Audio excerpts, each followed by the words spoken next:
The judge was about to close the hearing when a 10-year-old boy stood up and asked to question the witness. Please, just one question. District Attorney Roland Vance rose immediately, furious that a child was being allowed anywhere near the case. Grief does not make a child an expert. Caleb, you do not have to carry this. I already told them what I remembered.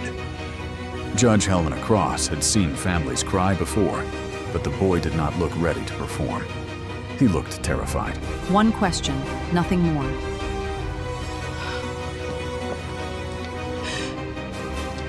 Please let them hear him this time. Caleb had to stand on a wooden step just to reach the microphone adults had ignored for 2 years. You all trusted the time, but no one checked it. Vance called the conviction airtight, but the child's calmness revealed the first crack in his confidence. Choose your words carefully, boy. Hidden inside a photograph everyone had already seen was a mistake that had stolen 2 years from an innocent man. Silas watched his son prepare to ask the question every trained adult had failed to ask. The truth is still here. That sign, I only turned it after closing. Then Caleb asked the one question no one else had thought to ask. What time did your store close on Sunday nights?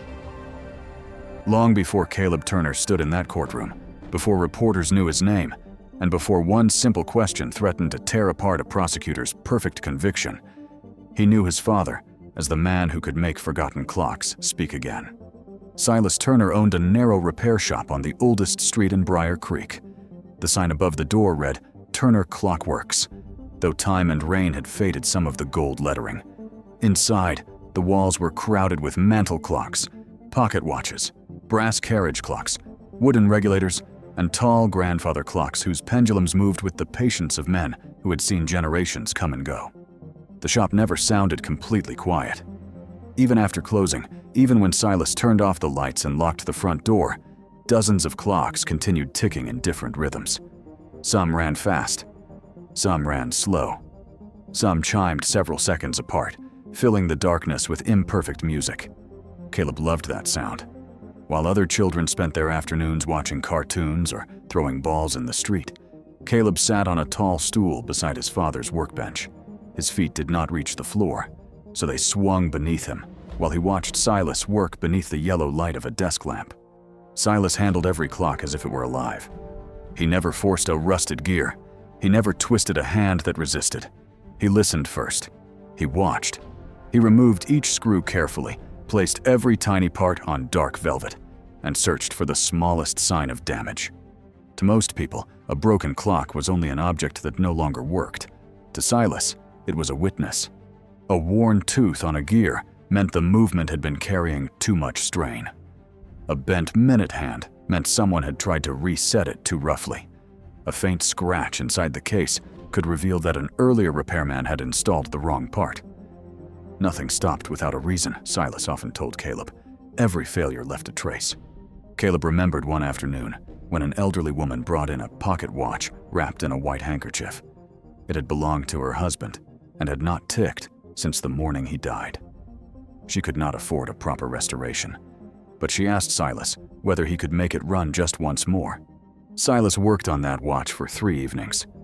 When the woman returned, he placed it gently in her palm. The watch began ticking, soft but steady, and the woman closed her fingers around it as tears filled her eyes. She tried to pay, but Silas refused. He told her some repairs were worth more than money. Ruth Turner loved her husband for moments like that, though she also worried about them. Kindness did not pay the rent. Sentiment did not buy groceries.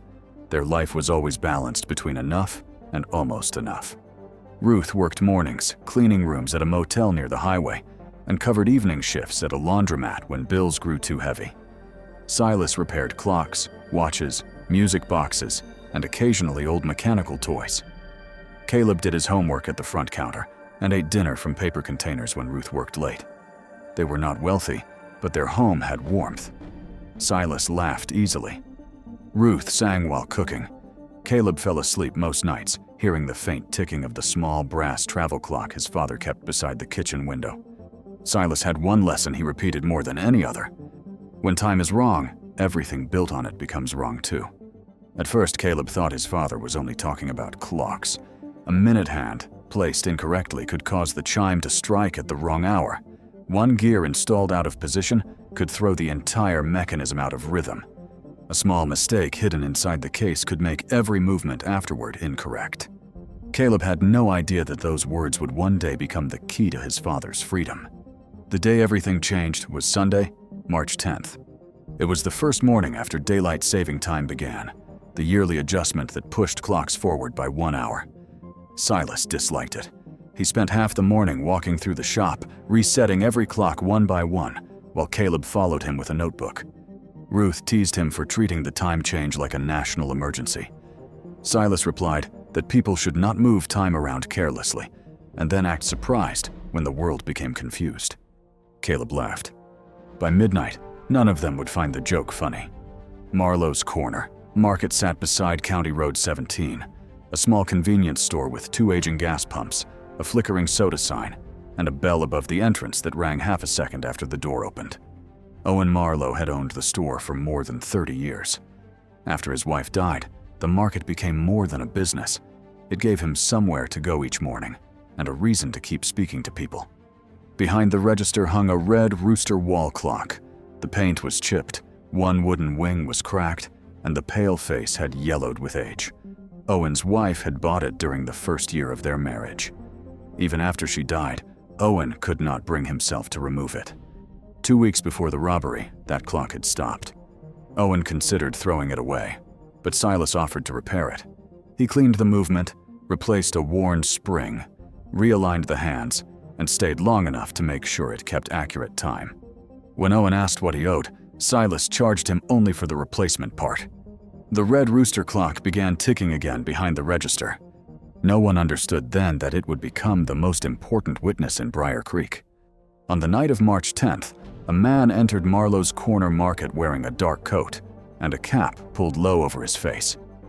The security camera was old and mounted near the ceiling, creating a grainy image that hid more than it revealed. The man appeared tall. His shoulders were broad. His walk looked slightly uneven. He threatened Owen, forced him to open the register, took the cash bag, and left through the front entrance. The security footage displayed a timestamp of 8:18 p.m. Owen called 911 in a frightened, breathless voice.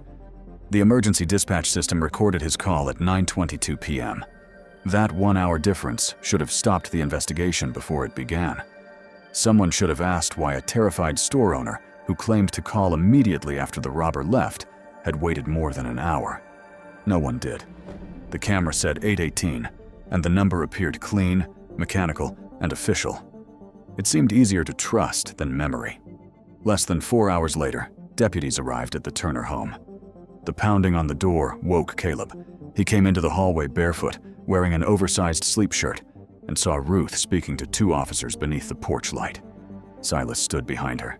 He had returned from work not long before and still smelled faintly of brass polish and machine oil. The deputies asked where he had been that evening. Silas explained that he had repaired the large wall clock inside St. Bartholomew's Church Hall. After finishing, he drove to a supplier's storage facility to collect a spring for an anniversary clock. His electronic access card had been scanned at the storage building at 9:07 p.m. The facility was more than 13 miles from Marlowe's Corner Market. Silas believed that record would protect him. But according to the camera, the robbery had happened at 8:18. The investigators assumed Silas could have robbed the store and then driven to the storage facility afterward. The deputies had already seen the footage. The robber was a tall black man with broad shoulders and an uneven step. Silas had injured his right knee years earlier while carrying a grandfather clock down a staircase. He sometimes limped when tired. He owned a dark coat. He had visited Owen's store 2 weeks before and knew where the camera and register were located. None of those details proved he was the robber. Together, they created a story the deputies were ready to believe. Caleb watched one officer place handcuffs around his father's wrists. The memory never left him. The wet shine of the pavement. Ruth repeating Silas's name. A neighbor's curtain moving across the street. the clocks inside their home ticking while the world outside stopped making sense. Silas turned toward Caleb before the patrol car door closed. He did not promise everything would be fine. Silas respected the truth too much to offer comfort he could not guarantee. He only told Caleb to take care of his mother.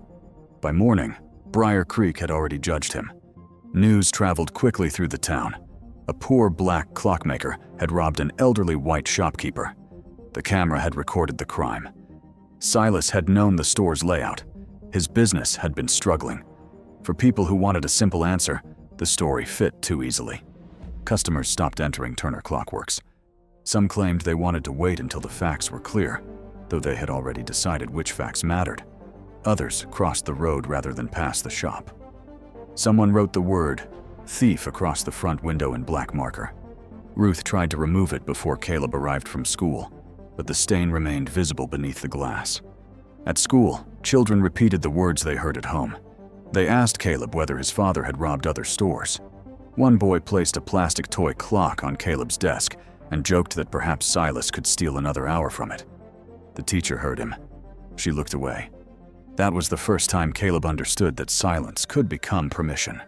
District Attorney Roland Vance took control of the case almost immediately. Vance was preparing to run for a state judgeship. He had built his reputation on swift convictions, polished speeches, and promises to protect honest families from crime. He appeared at church breakfasts, charity events, and press conferences. He knew exactly where to stand when cameras arrived and exactly how long to pause before saying the word justice. The Turner case was perfect for him. An elderly victim, a security video, a struggling defendant, a timeline simple enough for television. Vance told reporters the evidence was strong. He praised the deputies for acting quickly. He described Silas as someone who had used the trust of a local business owner to learn the store's vulnerabilities. Before the trial began, Vance had already turned the case into part of his political story. Silas received a court-appointed attorney named Brian Kell. Kell was not cruel. He was exhausted. His desk carried more files than any one lawyer could read carefully. He moved from hearing to hearing, bargaining cases, filling forms, and telling himself that doing something for each client was better than doing nothing. Silas explained the access card record from 907. He explained the repair at St. Bartholomew's. He explained that Owen claimed to have called 911 immediately, yet the emergency log showed 922. Kell wrote a few notes and promised to investigate. But he made the same mistake everyone else had made. He trusted the timestamp. At trial, Roland Vance repeated the time 8:18 until it became the heartbeat of the prosecution's case. At 8:18, the robber entered the store. At 8:18, Owen Marlowe feared for his life. At 8:18, Silas Turner had no verified alibi. The access card scan at 9:07 seemed irrelevant if the robbery occurred almost 50 minutes earlier. Vance suggested Silas had committed the crime, changed his route, and then appeared at the storage building to create distance from the scene. The 911 call at 9:22 was treated as evidence of Owen's trauma. Vance told the jury that a terrified elderly man could not be expected to remember every minute after being threatened. Perhaps Owen had locked the doors. Perhaps he had sat in shock. Perhaps fear had distorted his sense of time. Vance transformed the contradiction into sympathy. Then he delivered the sentence that stayed in Caleb's mind for years. The camera had no reason to lie. It sounded powerful. Mechanical evidence seemed pure. A camera had no prejudice, no fear, no political ambition, and no desire to protect one man or accuse another. But no one asked whether the camera knew the correct time. Brian Kell did not call a security system expert. He did not inspect the recorder's settings. He did not enlarge the background of the footage. He did not ask about the daylight saving time change. He did not ask why the closed sign appeared turned toward the street. He did not ask why a mop bucket was visible near the counter, or why Owen's bank deposit bag had already been placed beside the register.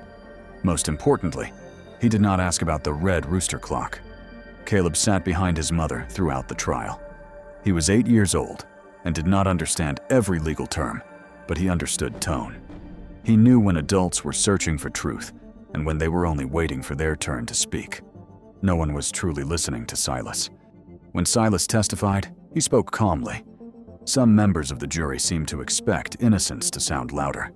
They expected rage, dramatic denial, or a fist striking the table. Silas had spent his life working around fragile mechanisms. He chose his words carefully. Vance used that caution against him. He made Silas confirm that his business had financial problems. He made him admit that he had been inside Marlowe's store. He made him admit that he knew where the security camera was mounted. He made him confirm that he owned a dark coat and walked with a limp. Each fact proved little by itself. Together, beneath Vance's confident voice, they became a cage. The jury found Silas guilty. Ruth made a sound Caleb had never heard from her before. It was not a scream. It was quieter and more painful, as if something inside her had torn, and there was not enough air left to release it. Silas Turner was sentenced to 16 years in prison. Outside the courthouse, Roland Vance gave a statement, praising law enforcement, and promising that Briar Creek would remain a town where criminals faced consequences. Cameras flashed while he spoke. That evening, local news described the case as a clean conviction. Caleb would later hate that phrase. Nothing about what followed was clean. Turner Clockworks closed within a month. Ruth tried to keep it alive, but customers never returned. The landlord waited until the legal deadline and changed the locks. Tools, shelves, and unfinished repairs were sold for a fraction of their value. A dealer from another county bought most of the clocks in bulk. Caleb saved only one. It was a small brass travel clock with a cracked glass face. He slipped it beneath his sweater before anyone could attach a price tag. That night, he wound it carefully and placed it beneath his pillow. The ticking was uneven, but it continued. Ruth and Caleb moved into a narrow room behind the laundromat where she worked at night. The walls trembled whenever the large machines entered their spin cycles. The air smelled of detergent, damp clothing, and warm metal. Caleb slept on a small cot beside cardboard boxes. Ruth slept in a folding chair and claimed it was comfortable. Caleb knew she was lying, but it was the kind of lie parents use to protect children from guilt. Every Wednesday, Ruth drove Caleb to visit Silas. The prison was 2 hours away. Caleb hated the metal detector, the locked doors, the plastic chairs, and the guards who spoke to families, as if love were another item that needed inspection. Silas always smiled when they arrived. That smile hurt more than anything. He asked about school. He asked about Ruth's health. He asked whether Caleb had kept the brass clock running. He rarely spoke about the 16-year sentence. Perhaps the number was too large to hold an ordinary conversation. One afternoon, Caleb finally asked why the truth had not saved him. Silas stared through the scratched plastic barrier for a long time. He could have told his son that truth always won in the end. It would have sounded comforting. It would also have been dishonest. Instead, Silas explained that truth did not fail because it was weak. It failed when people stopped looking for it. That sentence followed Caleb home. It remained with him during the long bus ride, through Ruth's exhausted silence, and into the room behind the laundromat. That night, Caleb lay awake with the brass clock ticking beside his pillow. He thought about 8:18. He thought about the access card at 9:07. He thought about the 911 call at 9:22. The numbers were supposed to belong to the same night, but they did not move together. They were like gears from different clocks, forced into the same mechanism. For the first time, Caleb's grief began to change. It did not become hope. Not yet. It became a question. If the law was built from books, records, timestamps, photographs, signatures, and statements, perhaps it was not an invisible monster. Perhaps it was a machine, a massive machine. A machine powerful enough to crush people when the wrong part failed. And every broken machine left a trace. Caleb began going to the Briar Creek Public Library after school. The legal books were stored on a lower shelf near outdated tax manuals. They were heavy, dusty, and filled with words that seemed designed to keep ordinary people outside. Affidavit, transcript, petition, evidentiary hearing, chain of custody, post-conviction relief, procedural default. At first, Caleb understood almost nothing, so he copied the words into a notebook and looked them up one by one. He whispered them beneath his breath until they stopped sounding like locked doors. He searched old newspaper articles. He read court summaries. He learned how to request public records. Ruth tried to stop him. She believed Silas was innocent, but she had already watched the system take her husband, their home, their business, and nearly all her strength. She did not want it to take Caleb's childhood too. She told him some doors were too heavy for a child to open. Caleb asked whether they became lighter when everyone stopped pushing. Ruth had no answer. By the time he turned 9, the library staff recognized him. He came after school, on weekends, and during Ruth's longest shifts. He drew timelines on sheets of paper and taped them together because one page was not large enough to contain everything that felt wrong. He wrote the 3 times repeatedly: 8:18, 9:07, 9:22. That was when Marion Whitaker noticed him. Marion was 73 and had spent 38 years working as a court clerk. She had watched lawyers enter courtrooms full of confidence and leave without understanding the lives they had changed. She knew how cases disappeared beneath paperwork. She knew how a missing signature, an incorrect date, or an unexamined record could become the difference between freedom and prison. Retirement had made her quieter, but it had not made her forget. For several weeks, Marion watched Caleb from across the library. She saw him struggle with court forms too complicated for his age. She watched him feed coins into the photocopier, copying pages from his father's case. One afternoon, she asked what he was working on. Caleb hesitated. Adults often sounded interested just before telling him to stop. He said it was his father's case. When Marion heard the name Silas Turner, her expression shifted. She remembered the trial. She remembered how quickly it had moved. She remembered Roland Vance discussing the conviction at political events. She remembered courthouse employees whispering that Brian Kell had seemed unprepared. Most of all, she remembered thinking that the timeline felt too neat. Marion asked to see Caleb's notes. She read for almost an hour without speaking. Caleb expected her to tell him he misunderstood the law. Instead, she paused at the 911 log, then at the access record, then at the camera timestamp. Finally, Marion told him that if he wanted to understand a broken case, he would need the whole record, not only the pieces adults had allowed him to see. That was how Caleb found his first ally. Marion did not promise to free Silas. She knew too much about the system to offer easy hope. She helped Ruth file requests for transcripts and evidence.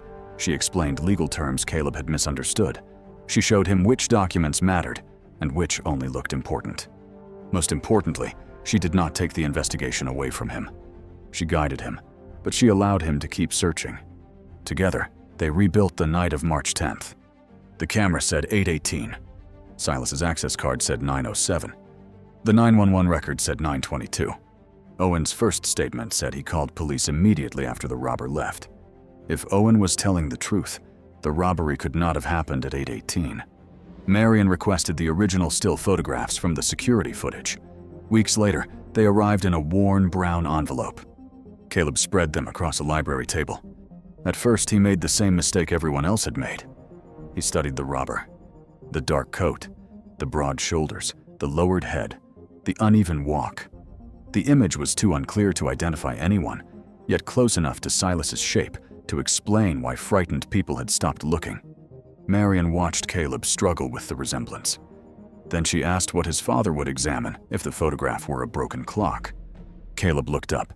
Marion reminded him that a clockmaker did not stare only at the hand that had stopped. He studied the entire mechanism. So Caleb stopped looking at the robber.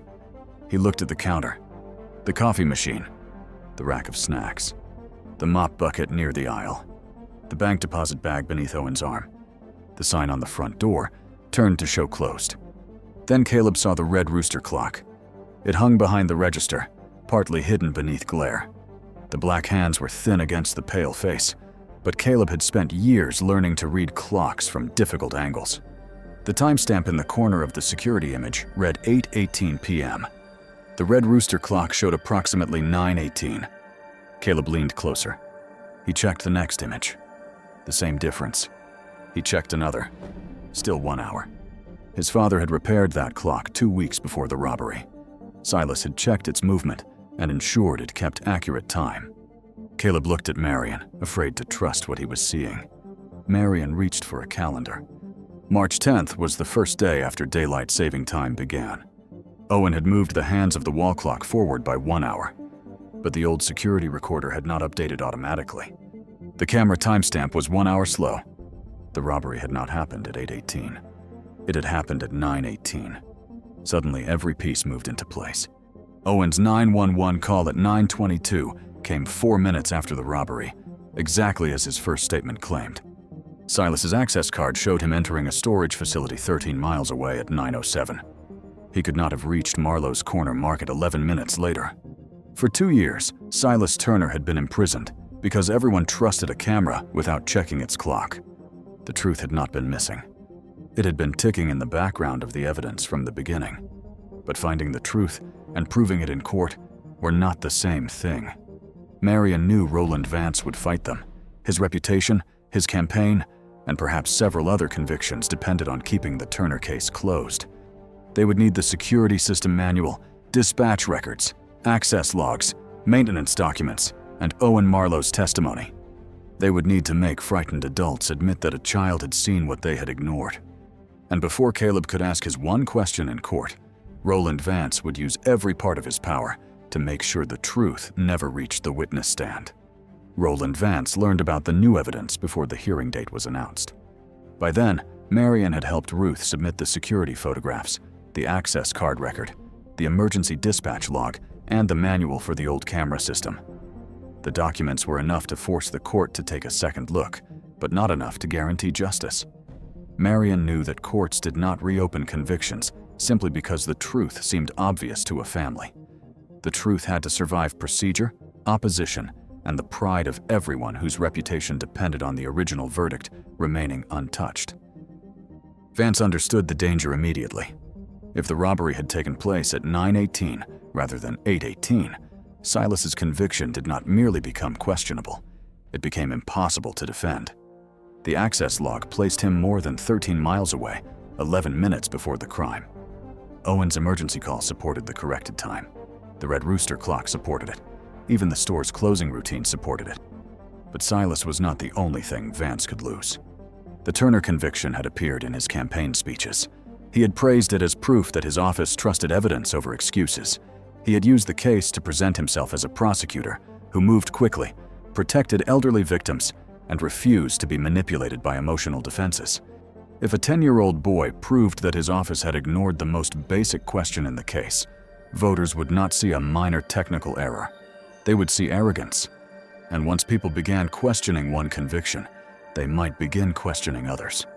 Vance could not allow that. He did not threaten Ruth directly. That would have been too crude and too easy to expose. Instead, a local reporter received an anonymous suggestion that the Turner family was using Caleb's age to create public sympathy. An article appeared describing the new evidence as an emotional theory developed by a grieving child and a retired clerk with no authority to retry the case. The article did not call Caleb foolish. It did something more effective. It made him sound harmless. At school, the whispers returned. Some children said Caleb was pretending to be a lawyer. Others said his mother wanted money from the county. One teacher advised him privately that he should focus on school and leave legal matters to adults. Caleb listened without arguing. Adults had handled the legal matters before. His father was still in prison. Ruth found the article folded beneath their door one morning. Someone had circled the phrase emotional theory in red ink. She tore the page in half, then into smaller pieces, but Caleb had already seen it. He told her it did not matter. Ruth looked at him and recognized the same careful expression Silas used when hiding pain. She wanted to tell Caleb he did not have to be brave all the time. She wanted to take the files away, close the notebooks, and protect what remained of his childhood. But the hearing was now their only path forward, and turning back would not restore anything already lost. So Ruth did what she had done for 2 years. She kept moving. Marion focused on the evidence. She found an archived copy of the camera recorder's operating manual, which confirmed that the system did not automatically adjust for daylight saving time. The clock had to be changed manually through a sequence of menus Owen Marlowe had never learned to use. They obtained a certified copy of Silas's access card scan at 9:07:43 p.m. They confirmed the storage facility was 13.4 miles from Marlowe's Corner Market. Even under ideal conditions, the drive took more than 17 minutes. They also found a service receipt from St. Bartholomew's Church Hall. Silas had signed it at 8:46 p.m. after adjusting the church's large wall clock for the time change. A church custodian remembered seeing him leave. Each piece strengthened the corrected timeline.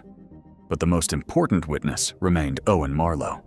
Without Owen confirming his closing routine and the accuracy of the red rooster clock, Vance could argue that the wall clock had been wrong, that the photograph was unclear, or that the time difference was only speculation. Marion went to see him. Marlowe's corner. Market looked older than Caleb remembered.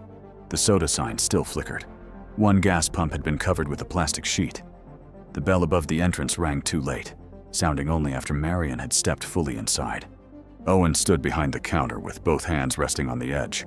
The red rooster clock still hung behind him. It was ticking. Marion introduced herself and explained why she had come.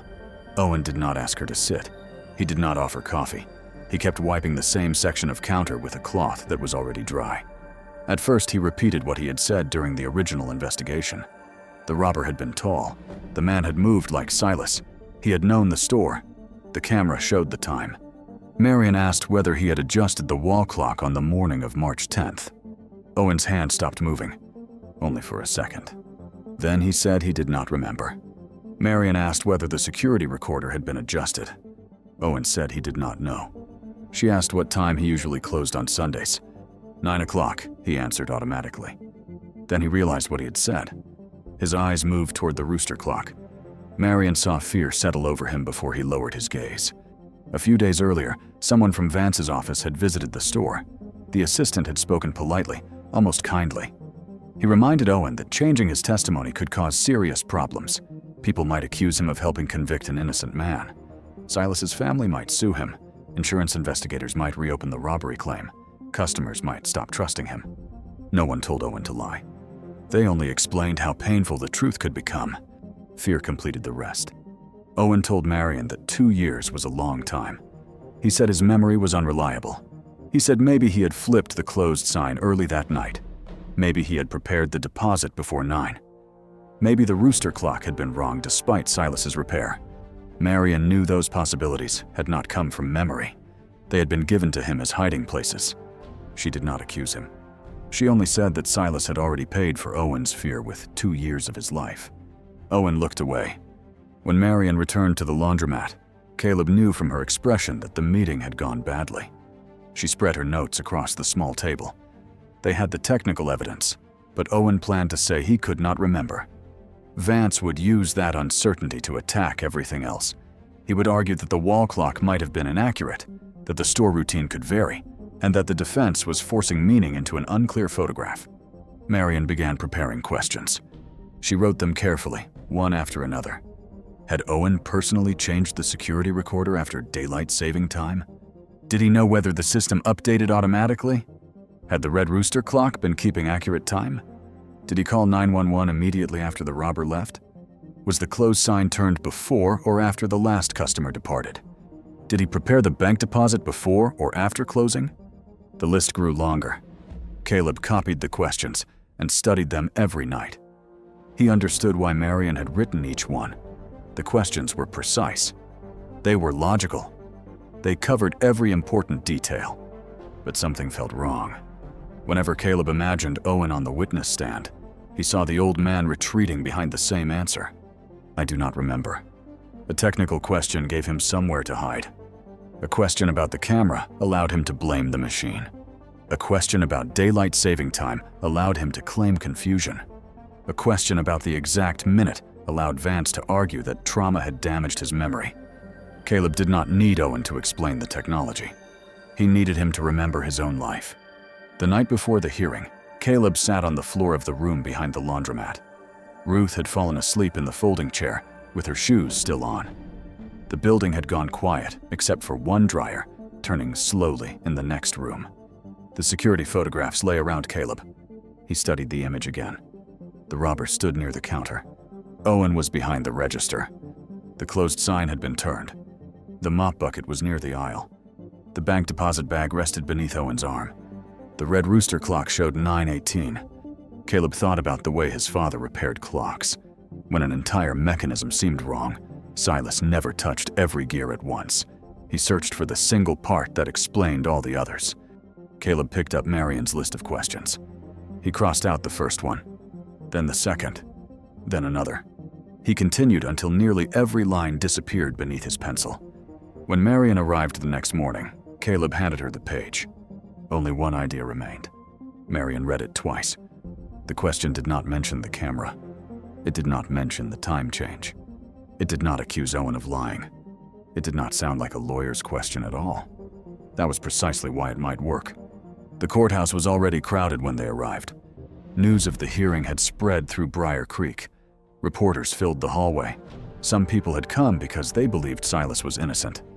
Others came because they wanted to see whether a child's theory would collapse under real scrutiny. Roland Vance stood near the courtroom doors, speaking with two assistants.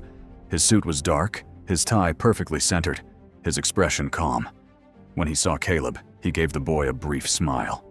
It was not kindness. It was the smile of a man reminding an opponent that the room belonged to him. Silas was brought into court wearing a plain shirt Ruth had sent through his attorney. Prison had changed him. He was thinner. Gray had begun to appear in his beard. His shoulders curved slightly forward, as though 2 years of being watched had taught him to occupy less space. Caleb wanted to run to him. The rules did not allow it. So father and son looked at one another across the room. Silas glanced at the papers in Caleb's hands. Then he gave the smallest nod. It was the same nod he used to give at the workbench when Caleb had finally placed a delicate gear in the correct position. Judge Helena Cross entered, and the courtroom rose. She was known for strict procedure and little patience for courtroom drama. That worried Ruth. It reassured Marion. A judge who disliked drama might be more willing to listen to evidence that did not depend on it. The hearing began with Marion presenting the newly discovered material through the attorney assisting the family. The access record was entered. The 911 log was entered. The service receipt from St. Bartholomew's was entered. The security system manual was entered. Vance challenged every piece.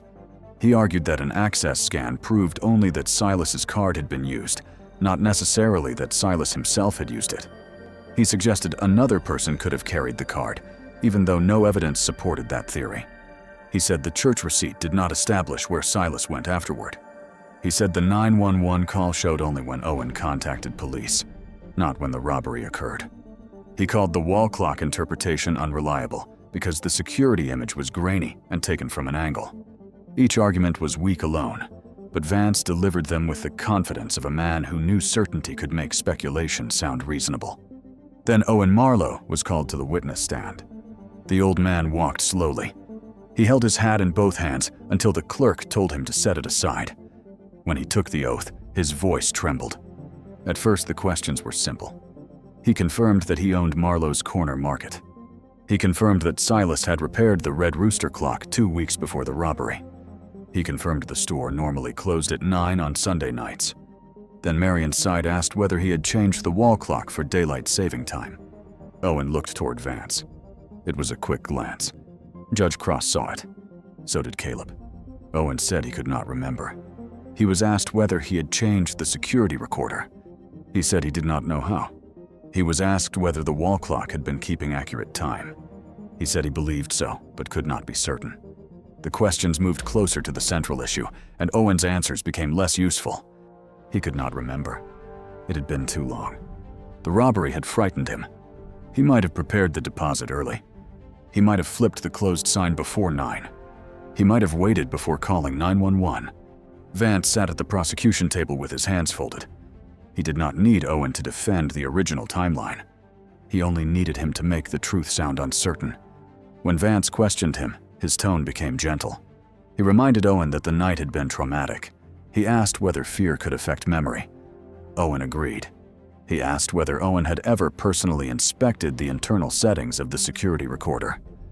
Owen said no. He asked whether Owen could swear that the rooster clock had been perfectly accurate that evening. Owen hesitated. Then he said no. Vance thanked him and sat down. The faintest satisfaction crossed his face. The defense had found a discrepancy, but he believed he had contained it. A frightened witness, an old clock, and a technical manual were not enough to overturn a jury's verdict if he could keep doubt scattered across the room. Judge Cross reviewed her notes. She asked whether either side had additional evidence. Marion looked at Caleb. This was the moment they had discussed, but now that it had arrived, it felt impossible. Caleb's mouth had gone dry. The courtroom seemed larger than before. The distance between his chair and the witness stand felt longer than the distance from Briar Creek to the prison. Ruth placed a hand over his. She did not tell him he had to do it. That helped him stand. The movement was small, but the courtroom noticed. Caleb rose beside the defense table. Roland Vance turned. Caleb asked the judge for permission to put one question to Owen Marlowe. The courtroom erupted in murmurs. Vance was on his feet immediately. He objected that Caleb was a child, not counsel. He said allowing the boy to participate would turn a serious legal proceeding into emotional theater. He warned that grief was not evidence, and sympathy could not replace procedure. He spoke as though he were protecting the dignity of the court. But Caleb watched his jaw tighten. The prosecutor was afraid. Judge Cross called for silence. She looked at Marion, then at the attorney assisting the Turners, then at Caleb. She asked whether the proposed question had been reviewed. Marion confirmed that it had. She explained that Caleb's question concerned the witness's established business routine and would not require legal argument. Vance objected again. Judge Cross stopped him. She said the purpose of the hearing was to determine whether a man had been imprisoned under a materially false timeline. If a relevant question had been overlooked because the person who thought of it happened to be 10 years old, the court would not protect its pride by refusing to hear it. She allowed Caleb one line of inquiry. No speech. No argument. Only the question. Caleb stepped toward the witness stand. The microphone stood above his mouth. A deputy retrieved a small wooden platform from beside the clerk's desk and placed it beneath his feet. The sight of the boy standing on that box changed something in the room. For 2 years, adults with badges, titles, degrees, and authority had controlled Silas Turner's fate. Now his son needed a wooden step simply to be tall enough for them to hear him. Caleb looked at Owen. The old man could not hold his gaze. Caleb did not ask about the timestamp. He did not ask about the camera manual. He did not ask whether the rooster clock had been accurate. Instead, he asked what time Marlowe's Corner Market normally closed on Sunday nights. Owen blinked.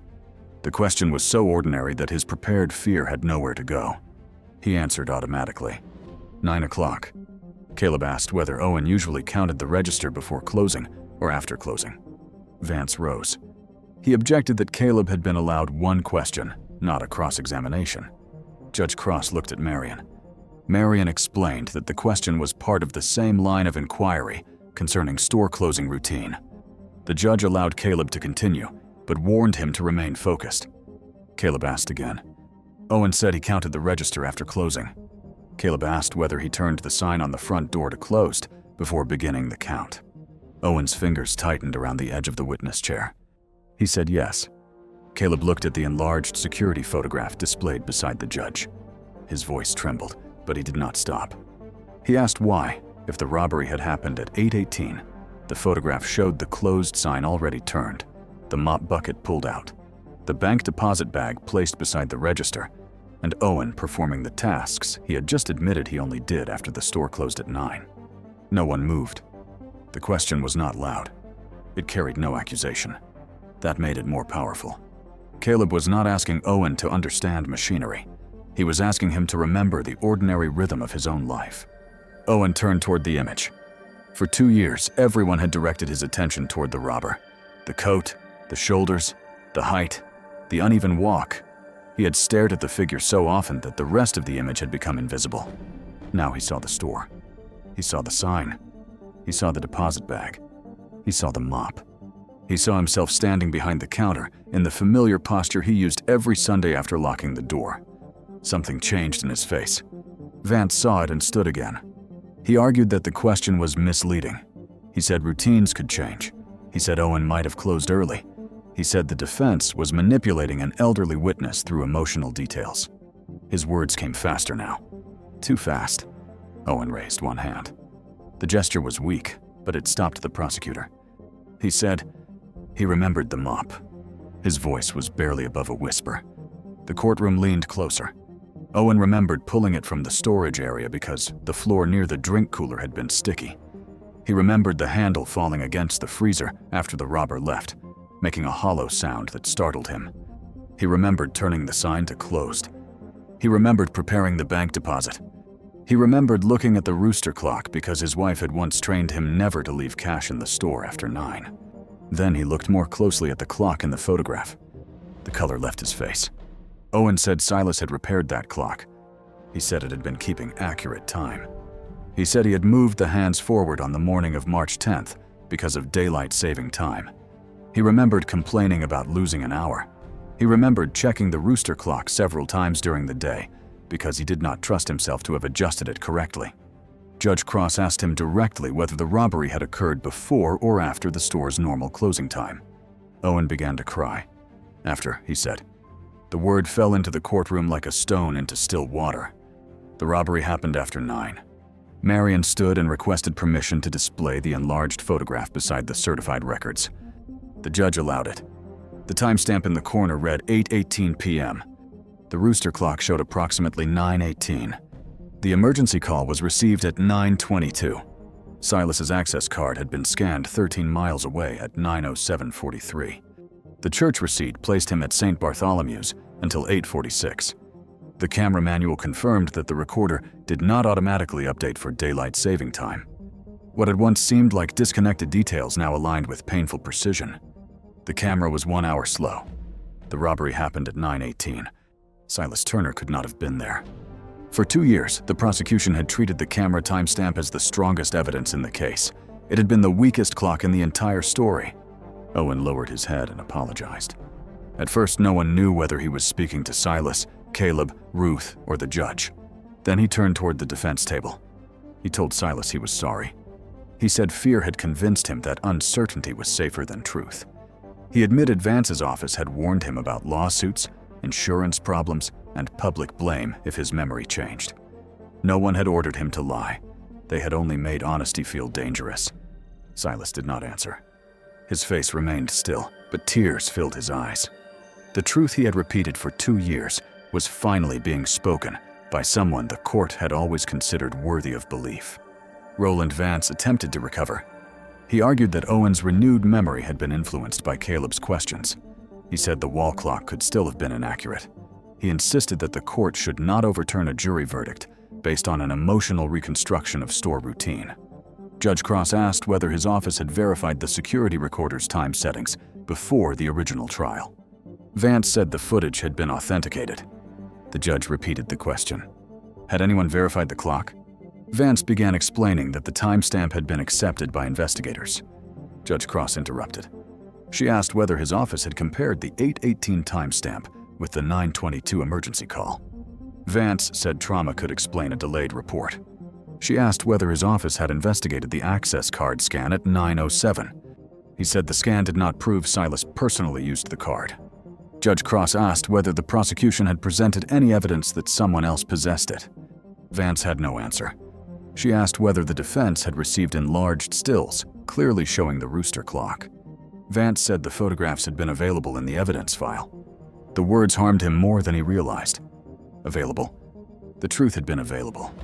The wall clock had been visible. The 911 record had existed. The access scan had existed. The daylight saving time change had been public knowledge. None of it had been hidden. It had simply been treated as less important than the story Vance wanted the jury to believe.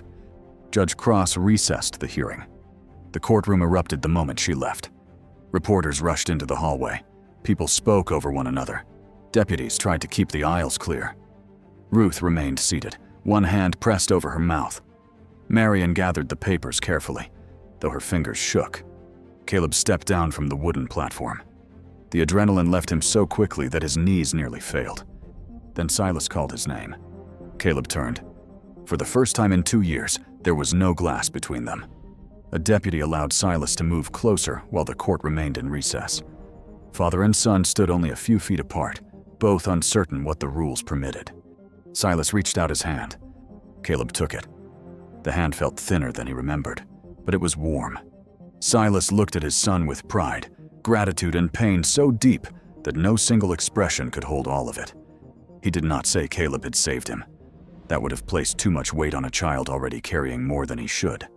He only said Caleb had listened. Caleb understood. His father had taught him that every broken thing left a trace. Caleb had simply refused to stop searching for it. When Judge Cross returned, The courtroom rose again. Her expression was controlled, but her voice carried a different weight. She reviewed the evidence slowly. The original prosecution had relied on a robbery time of 8:18 p.m.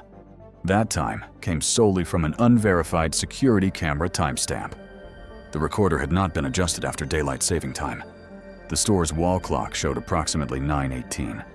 The witness's established closing routine supported a post-9 o'clock robbery. The emergency call at 9:22 supported that timeline. The access card record placed Silas Turner more than 13 miles away at 9:07. The discrepancy was not minor. It destroyed the prosecution's timeline. Judge Cross said the original jury had never been given the opportunity to consider the corrected time. The defense attorney had failed to investigate material evidence. The prosecution had presented the camera timestamp as objective truth without confirming its accuracy. Then she looked directly at Silas. She said the conviction could not stand. Ruth folded forward as if the strength holding her upright for 2 years had suddenly been removed. Marion caught her before she slipped from the bench. Caleb stared at the judge. He heard the words, but his mind could not immediately make them real. The conviction was vacated.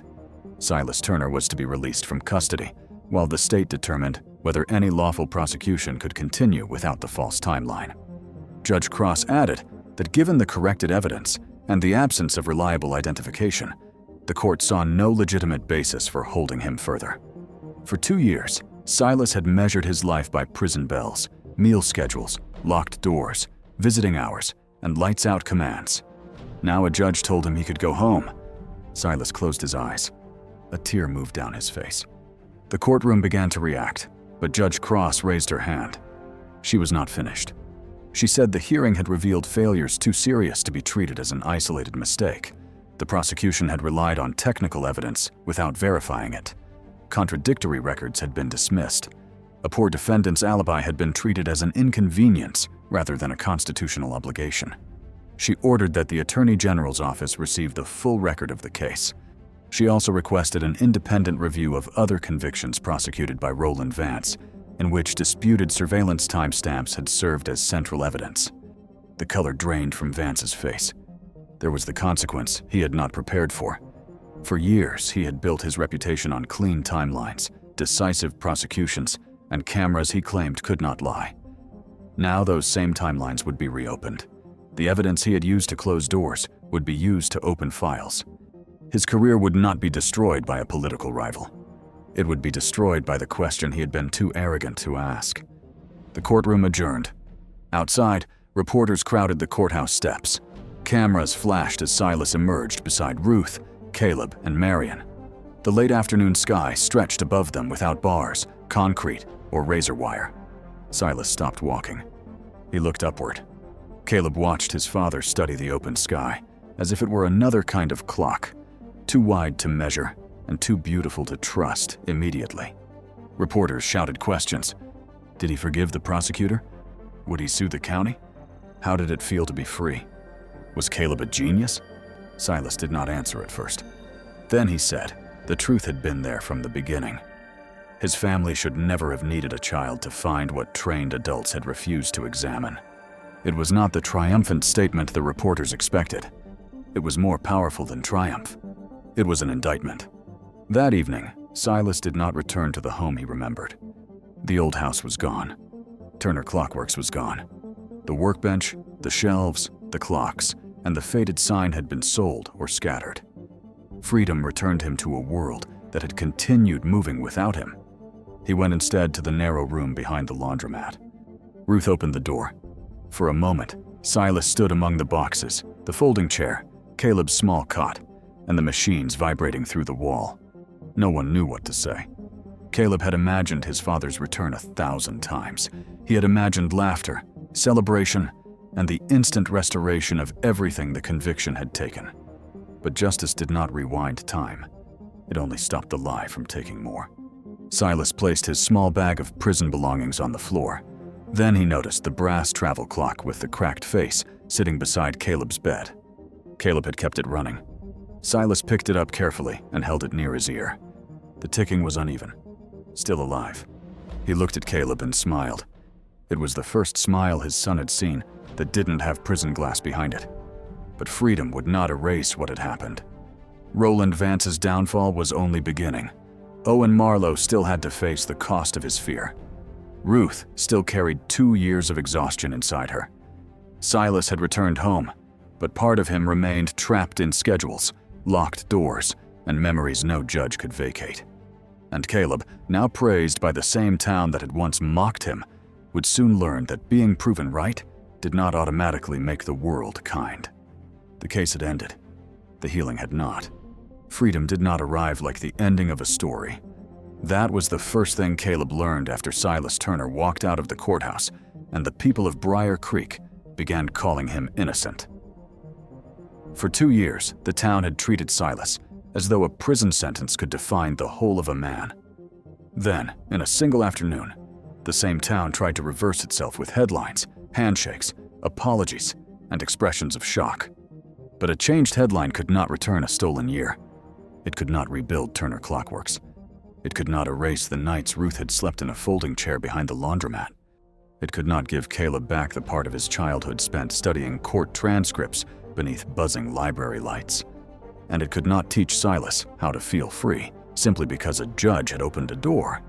On his first night home, Silas barely slept.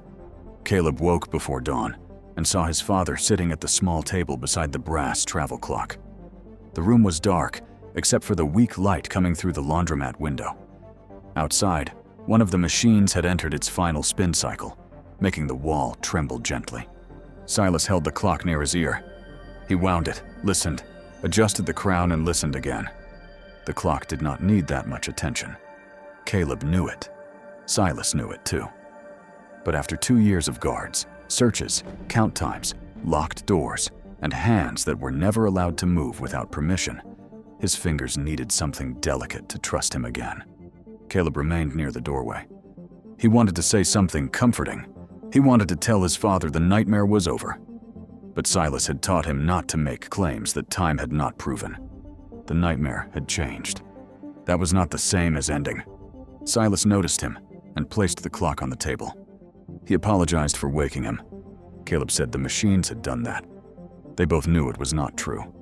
For several minutes, father and son sat in silence. Then Silas asked whether Caleb had wound the clock every day. Caleb admitted that he had sometimes wound it twice because he was afraid it would stop.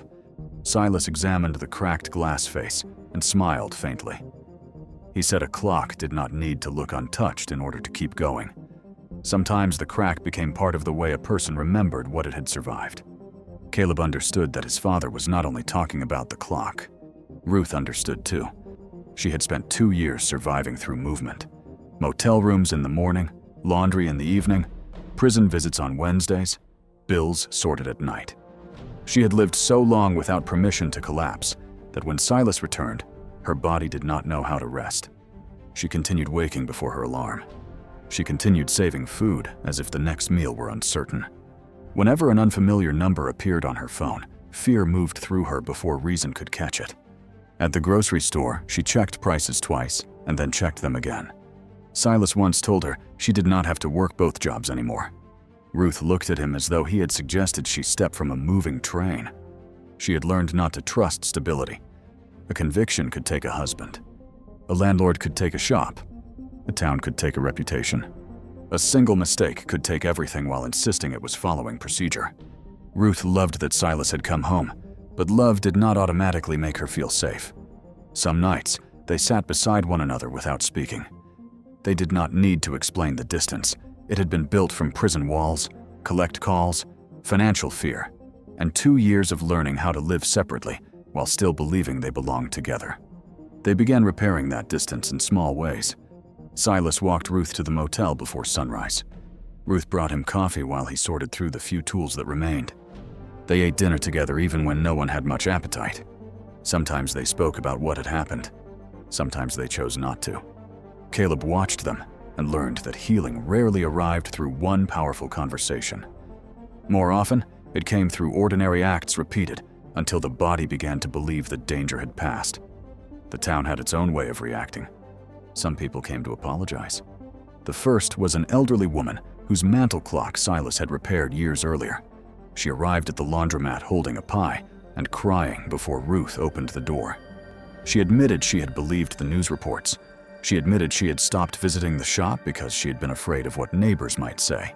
She did not ask Silas to tell her everything was fine. She simply said she had failed him. Silas accepted the pie. He did not immediately accept the apology. The woman seemed to understand. Others came with longer explanations. They said the evidence had looked convincing. They said everyone had trusted Roland Vance. They said no ordinary person could have known the camera was wrong. What they wanted was not forgiveness. They wanted relief from the discomfort of knowing they had chosen the easiest story. Ruth had little patience for those apologies. She listened when she felt able. When she did not, she closed the door. Silas never criticized her for it. He understood that forgiveness offered under pressure was only another form of surrender. At school, Caleb's world changed almost overnight. The same principal who had once advised him not to bring attention to his father's case called him into the office and said the entire school was proud. A teacher suggested holding an assembly in his honor. Children who had mocked him now wanted to sit beside him at lunch. One boy asked whether Caleb remembered him. Caleb remembered him perfectly. He remembered the toy clock placed on his desk. He remembered the joke about his father stealing time. He remembered the teacher looking away. The boy apologized. Not well.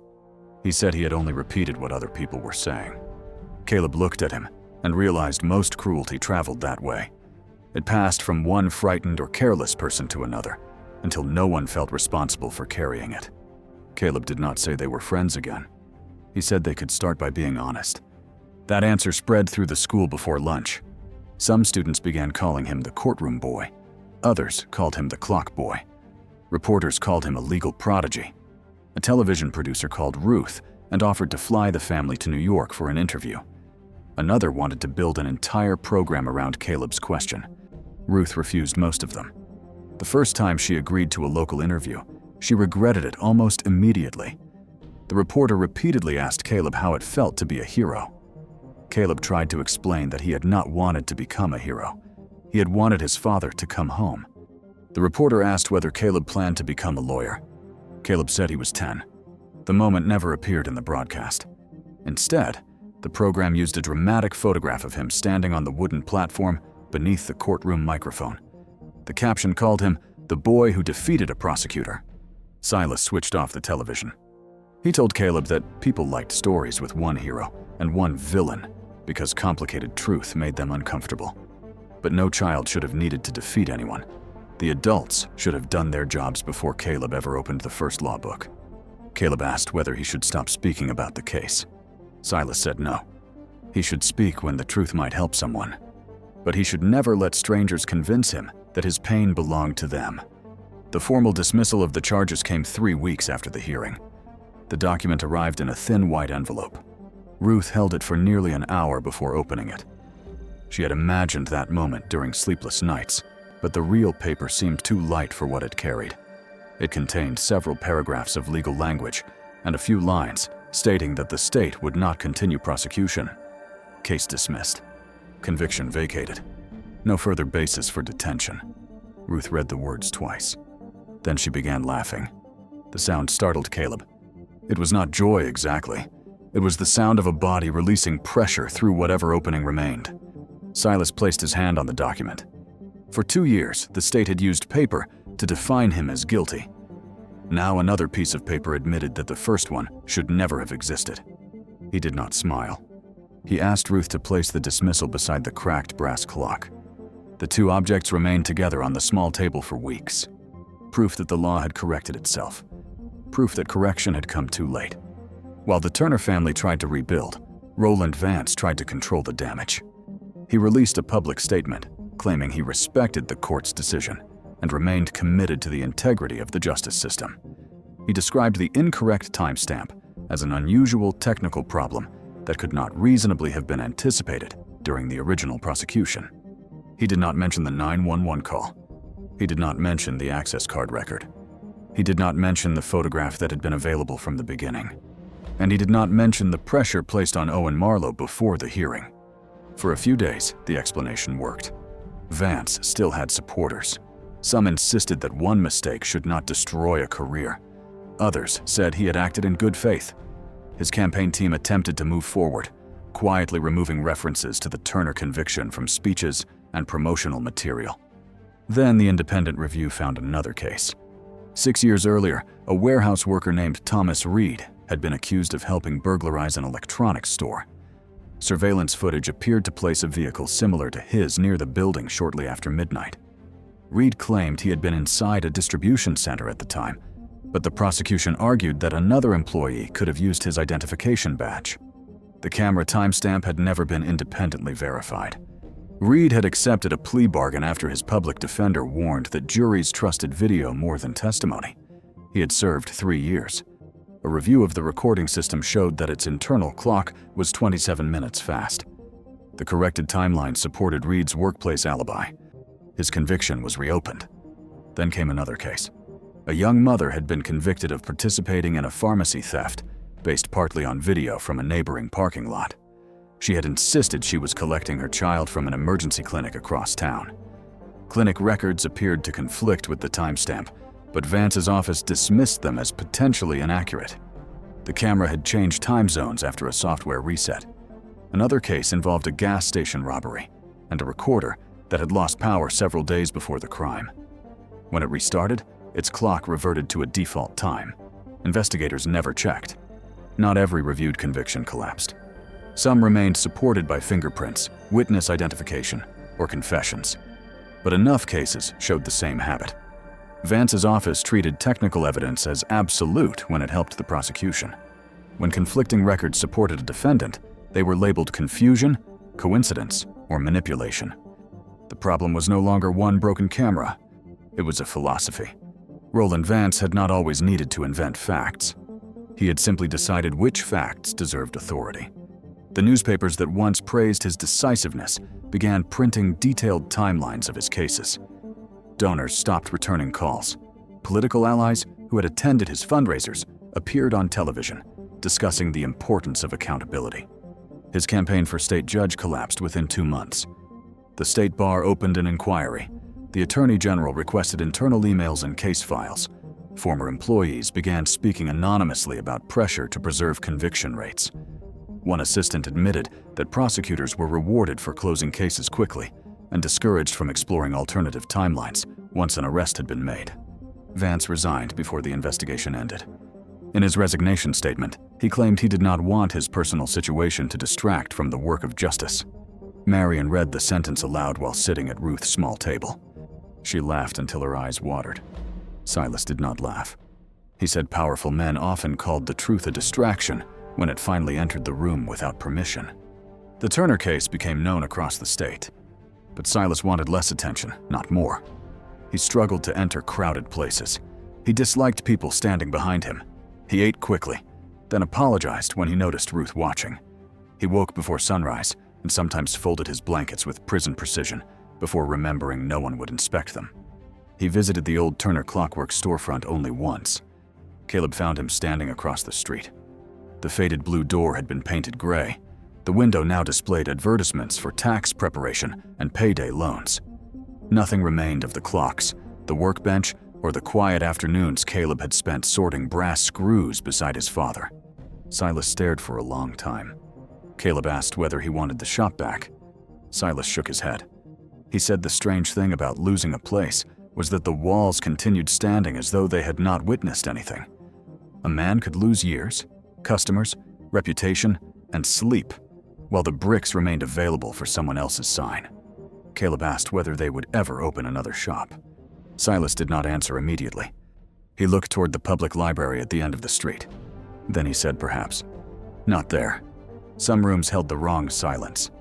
The new shop began as an idea Marion refused to let disappear. She found a narrow vacant property beside the Briar Creek Public Library. It had once been a used bookstore. The ceiling leaked near the back, one window would not open, and the floorboards carried years of dust. But morning light filled the front room. The location felt right. On one side stood the library where Caleb had learned to read the law. On the other would stand the place where Silas repaired time. The family did not yet have enough money. A civil suit against the county would take years. Donations had arrived after the hearing, but Ruth distrusted sudden generosity. Some people who contributed had not offered a single meal during the 2 years Silas was imprisoned. Silas told her help did not become useless, simply because guilt had brought it. They could accept the wood, paint, tools, and shelves without pretending every motive was pure. A legal foundation created a small recovery grant. St. Bartholomew's Church organized a fundraiser. The church custodian who had seen Silas on the night of the robbery donated several old workbenches. A retired carpenter repaired the floor.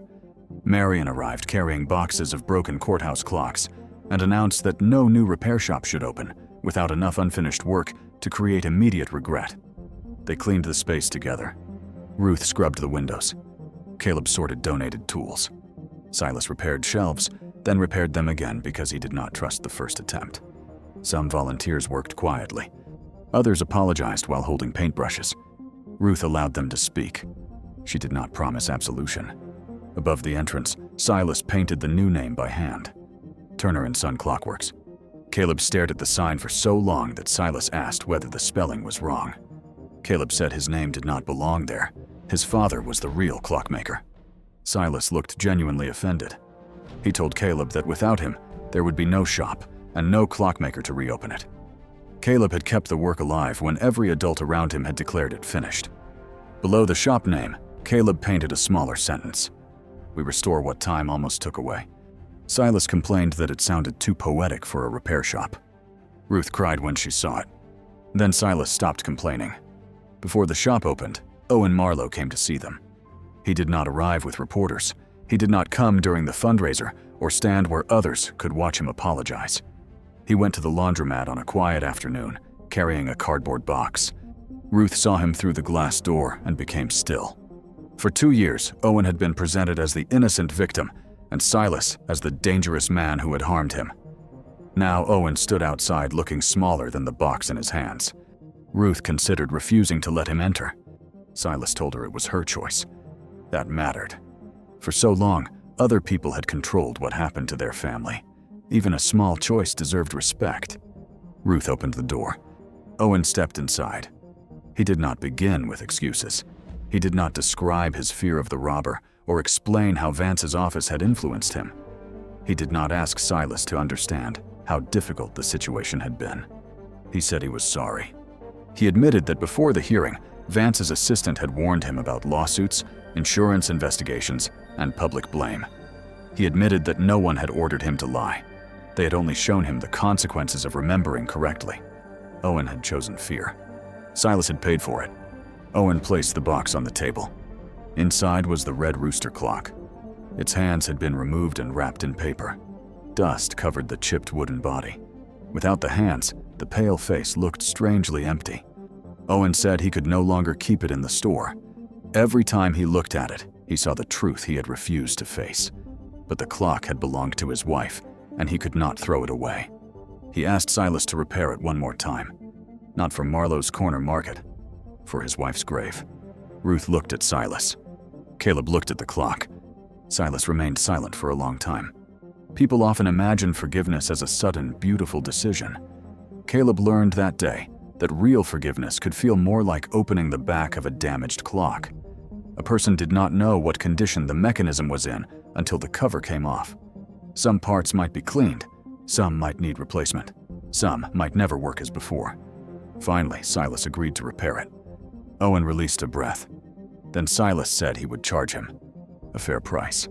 Not more because of what happened. Not less because of guilt. Fair. Owen nodded immediately. He seemed relieved to pay. The price acknowledged that repair required labor and that the past had carried a cost. Before leaving, Owen apologized to Ruth. She told him she was not ready to forgive him. He lowered his head and said he understood. That was the first moment Caleb believed Owen's remorse might be real. True remorse did not demand comfort from the people it had harmed. Silas and Caleb repaired the rooster clock in the back of the new shop before opening day. They placed it beneath the workbench lamp. Silas removed the back while Caleb arranged the screws on dark velvet. The movement was dirty. One gear had worn unevenly. The minute hand had been bent during removal. Dust had gathered around the spring. The clock had not been destroyed. It had been neglected. Caleb watched his father clean each part. For the first time since prison, Silas's movements became fully steady. His hands remembered a language the rest of him was still relearning. Caleb polished the gear teeth. Silas adjusted the spring. Together, they realigned the hands. When Silas returned the movement to its case and wound it, nothing happened. Caleb's heart sank. Silas waited. He moved the pendulum gently. The clock ticked once, then again. The rhythm strengthened. Ruth stood in the doorway. Marion had stopped sorting boxes in the front room. All four listened. The sound was soft, steady. No one claimed the clock had redeemed the suffering. A repaired object could not return 2 years. But its ticking carried a meaning none of them needed to explain. The truth had been there all along. It had waited in the background until someone looked closely enough to hear it. Opening day arrived 1 year after Silas's release. Caleb wore a clean shirt. Ruth placed flowers in the window. Marion brought a cake that leaned to one side and insisted that perfectly straight cakes should never be trusted. At 9 o'clock, Silas stood beside the front door. For 2 years, other people had controlled every door he entered and left. Prison doors opened by command. Courtroom doors opened under guard. Even the laundromat room belonged to someone else. This door belonged to him. He turned the sign to open. The bell rang cleanly. For several minutes, no one came. Then an elderly woman entered with a pocket watch wrapped in a handkerchief. A church deacon followed with a mantel clock and an apology he could not say without looking at the floor. A young mother brought a cheap plastic clock shaped like a sunflower. She admitted it would cost less to buy a new one, but it had belonged to her grandmother. Silas accepted every repair with the same attention. By noon, the shelves were full. The town had not become perfect. Some people came because they were sorry. Some came because the Turners were now part of a story everyone wanted to stand beside. Some claimed they had always doubted the conviction, though Ruth remembered their silence clearly. She let them enter. She did not let them rewrite the past. Owen collected the rooster clock 2 days later. Silas placed it on the counter between them. The hands now moved accurately. The chipped paint remained. Silas had offered to restore the wooden body, but Owen asked him not to. He wanted the cracks to remain visible. He paid the full price. Before leaving, he looked at Caleb and said, he hoped the boy became whatever kind of man he wanted to become, not what strangers expected after the hearing. Caleb did not know how to respond. He nodded. Owen carried the clock away with both hands. Later, Silas framed an enlarged section of the original security photograph and hung it above the workbench. He cropped out the robber. He removed the counter and most of the store. Only the rooster clock and the timestamp remained. The timestamp read 8:18. The clock showed 9:18. Customers often asked why he kept an image connected to such a painful period. Silas always answered the same way. The truth was there from the beginning. The independent review of Vance's cases continued for more than a year. Thomas Reed's conviction was overturned. The young mother accused in the pharmacy case received a new trial, and the charges were dismissed after investigators confirmed her clinic alibi. Another man's sentence was reduced after hidden timeline inconsistencies undermined the prosecution's version of events. The Turner Review, as newspapers began calling it, did not prove every convicted person innocent. It did something more important and less dramatic. It forced the county to look again. New rules required independent verification of digital timestamps before trial. Surveillance systems had to be checked for time zone errors, power resets, and daylight saving time settings. Prosecutors could no longer present electronic time data as unquestionable without documenting how it had been verified. Marion became involved in a small legal aid project reviewing evidence in old cases. She complained constantly about the workload while arriving early every morning. Caleb continued visiting her at the library. He read appeals, evidence standards, and cases involving mistaken identification. He did not study because he believed the law was pure. He had seen what happened when law was handled carelessly. He studied because the law was too powerful to be left only to people who enjoyed hearing themselves speak. No one forced him to decide whether he would become a lawyer. Silas told him he had already spent enough of his childhood solving adult failures. So Caleb returned to school, repaired clocks on Saturdays, played basketball badly, and sometimes went entire days without thinking about a courtroom. That was its own kind of victory. 2 years after Silas's release, Judge Helena Cross visited Turner & Son Clockworks just before closing. She came alone, without robes, staff, or cameras. In her hands was a small wooden desk clock. Silas welcomed her politely. Caleb looked up from his homework. Judge Cross explained that the clock had belonged to her father. It had stopped years earlier, but she had kept it on her desk because some things remained important even when they no longer moved. She placed it on the counter. Then she looked at Caleb.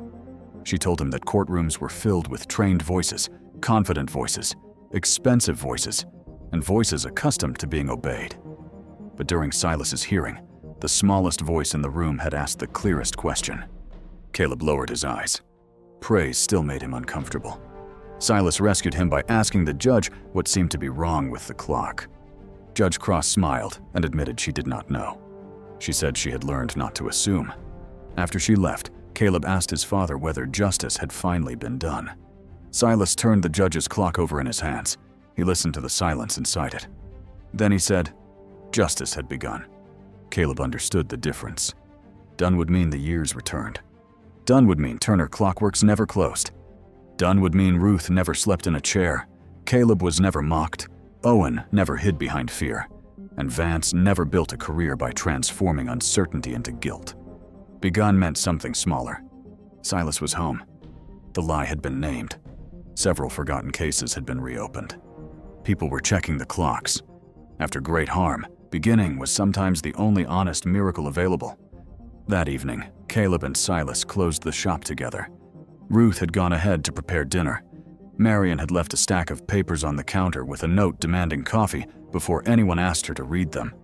The library lights glowed next door. Caleb turned off the front display. Around him, dozens of clocks continued ticking. They did not tick together. Some moved half a second ahead. Some fell slightly behind. Some sounded deep and formal. Others clicked softly. Yet each was being watched, adjusted, and cared for. The sound had once filled Caleb's childhood. Then it disappeared. Now it had returned. Not unchanged. Nothing truly returned unchanged. Silas stood beside him and listened. He said people often believed time only took things away. Youth, homes, chances, people we loved. But time also revealed. It wore paint from lies. It loosened what had been nailed shut. It carried buried details forward until someone patient enough noticed them. Caleb looked at the framed photograph. 8:18 in the corner, 9:18 on the wall. One wrong hour. On paper, it had looked like a technical mistake, a forgotten setting, a minor oversight. But that hour had taken a father from his son, a husband from his wife, a shop from its owner, and trust from a family that had done nothing to deserve losing it. Caleb had learned that small details were never small when powerful people built entire stories on top of them. A wrong hour could become a prison sentence. A flipped sign could become a clue. A frightened witness could become part of a lie. A child's question could become a key. And a clock no one bothered to examine could become the most honest witness in the room. Years later, people would still ask Caleb how he noticed what trained investigators, lawyers, and prosecutors had missed. He never liked the question. It made the answer sound like magic. There had been no magic. There had been prison visits, unpaid bills, library dust, pencil marks, sleepless nights, Marion's patience, Ruth's strength, Silas's lessons, and one child who refused to accept that a closed case meant a correct one. So Caleb answered simply. He noticed because his father had taught him to look at what everyone else dismissed. That was all. And that was everything. Injustice does not always arrive wearing a cruel face. Sometimes it arrives through hurry, through convenience, through a prosecutor who wants a clean victory, a lawyer too exhausted to ask one more question, a witness too frightened to correct the story, and a town too comfortable believing that the person closest to suspicion must be guilty. Justice does not always return with thunder. Sometimes it returns through an old woman reading records at a library table.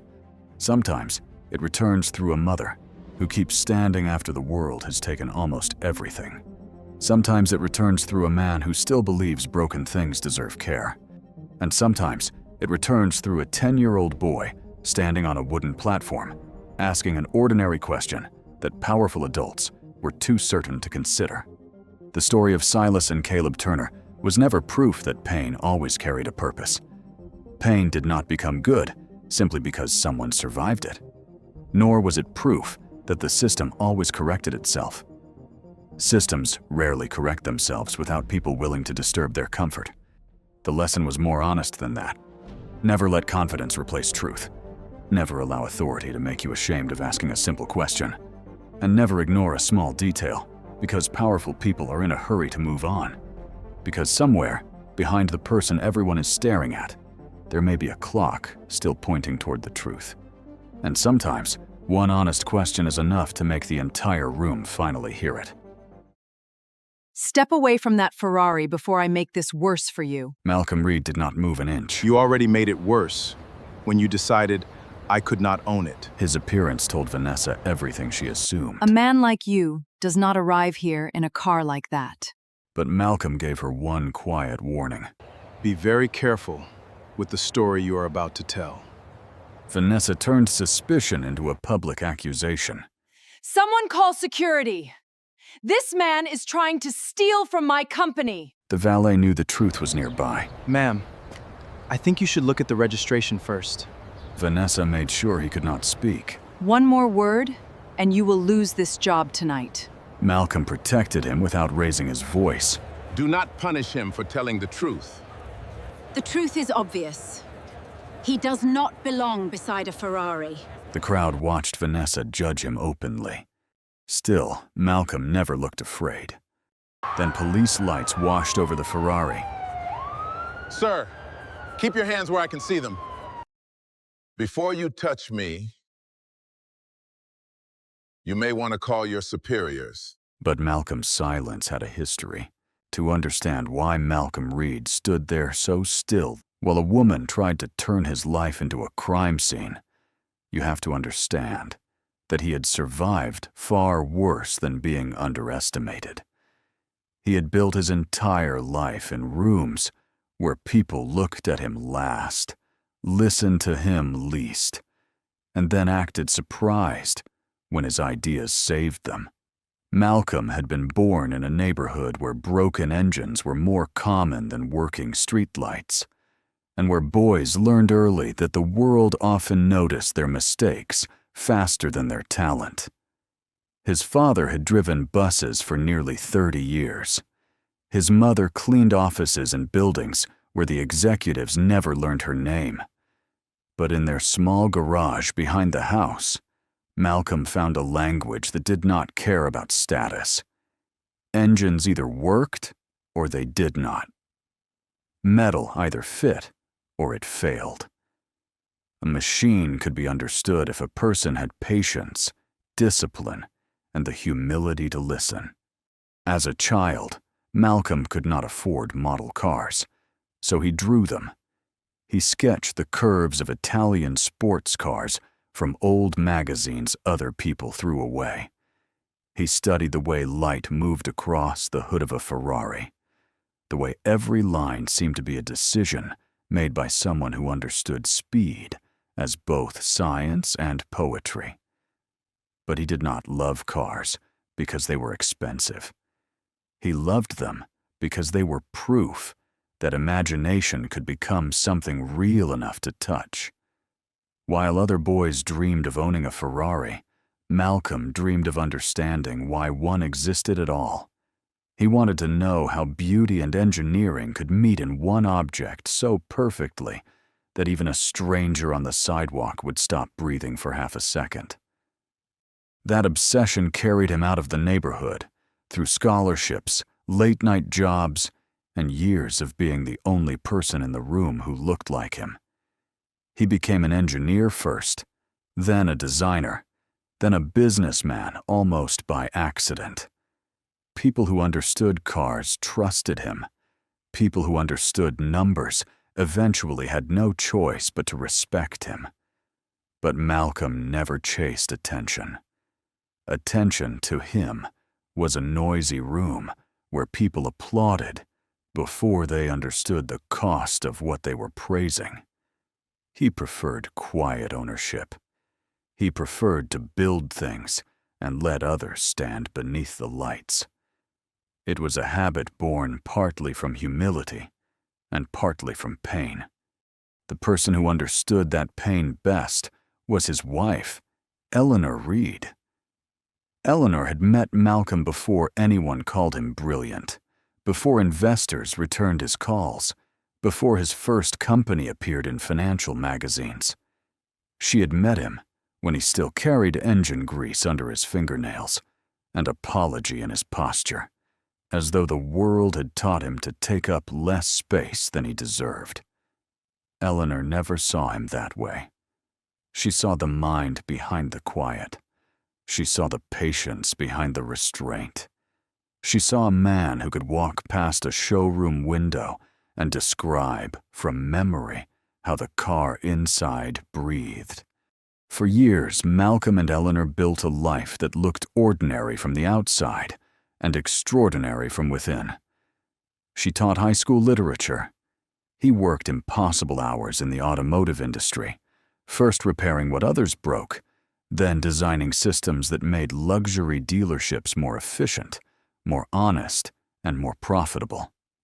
He believed the car business did not have to be built on arrogance.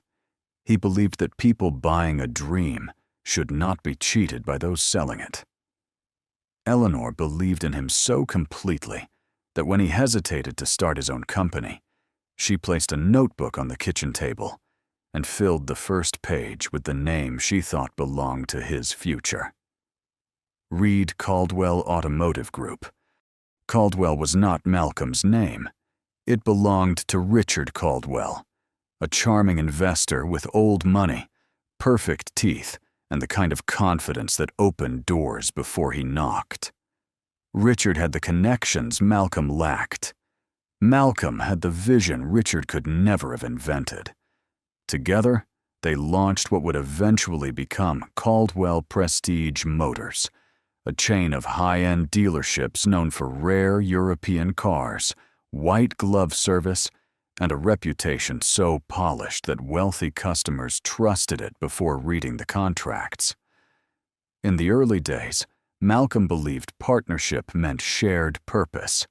He learned later that some people use partnership as a polite word for taking what another person built. Richard Caldwell liked Malcolm's mind, but he did not like Malcolm's presence at the front of the company. Investors, Richard warned, were more comfortable with a familiar face. Clients, he suggested, expected a certain image. Malcolm heard the meaning beneath every careful phrase. He had heard it his whole life. So he stayed behind the curtain and built the systems, trained the staff, negotiated the supplier relationships, and designed the customer ethics policy that became the company's hidden strength. Richard smiled at ribbon cuttings. Malcolm made sure the lights stayed on. Then came the betrayal. It was not dramatic at first. Betrayal rarely announces itself with thunder. It arrives as missing paperwork, delayed signatures, board meetings rescheduled without notice, legal language no one explains until it is too late. By the time Malcolm realized Richard had tried to push him out, the company was already wearing another man's name like a stolen suit. Eleanor wanted him to fight publicly. She wanted the world to know who had built the foundation beneath Caldwell's marble floors. Malcolm wanted justice too, but he also knew the cost of a public battle. He had seen what powerful men could do when they felt exposed. He chose a slower kind of justice, one that required patience, discipline, and the kind of silence most people mistake for surrender. With Eleanor's help, Malcolm protected what mattered. Through a private family trust, carefully structured before Richard understood what was happening, Malcolm retained controlling interest in the holding company behind Caldwell Prestige Motors. Richard kept the spotlight. Malcolm kept the keys. The arrangement was strange, but it worked. Malcolm stepped away from the public face of the company and built a private investment firm that quietly rescued businesses, funded scholarships, and supported young mechanics who reminded him of the boy he used to be. Richard Caldwell enjoyed fame until illness and debt consumed the last years of his life. After his death, the Caldwell name remained, but the real power never sat where outsiders thought it did. Eleanor was the only person who knew how much that silence had cost him. She knew that every time Malcolm entered one of his own dealerships and watched employees fail to recognize him, a small part of him had to choose peace over pride. She also knew he was not weak. He was waiting. Not waiting for revenge exactly, but for the right moment to turn ownership into protection. She used to tell him that wealth was only meaningful when it defended people who had none.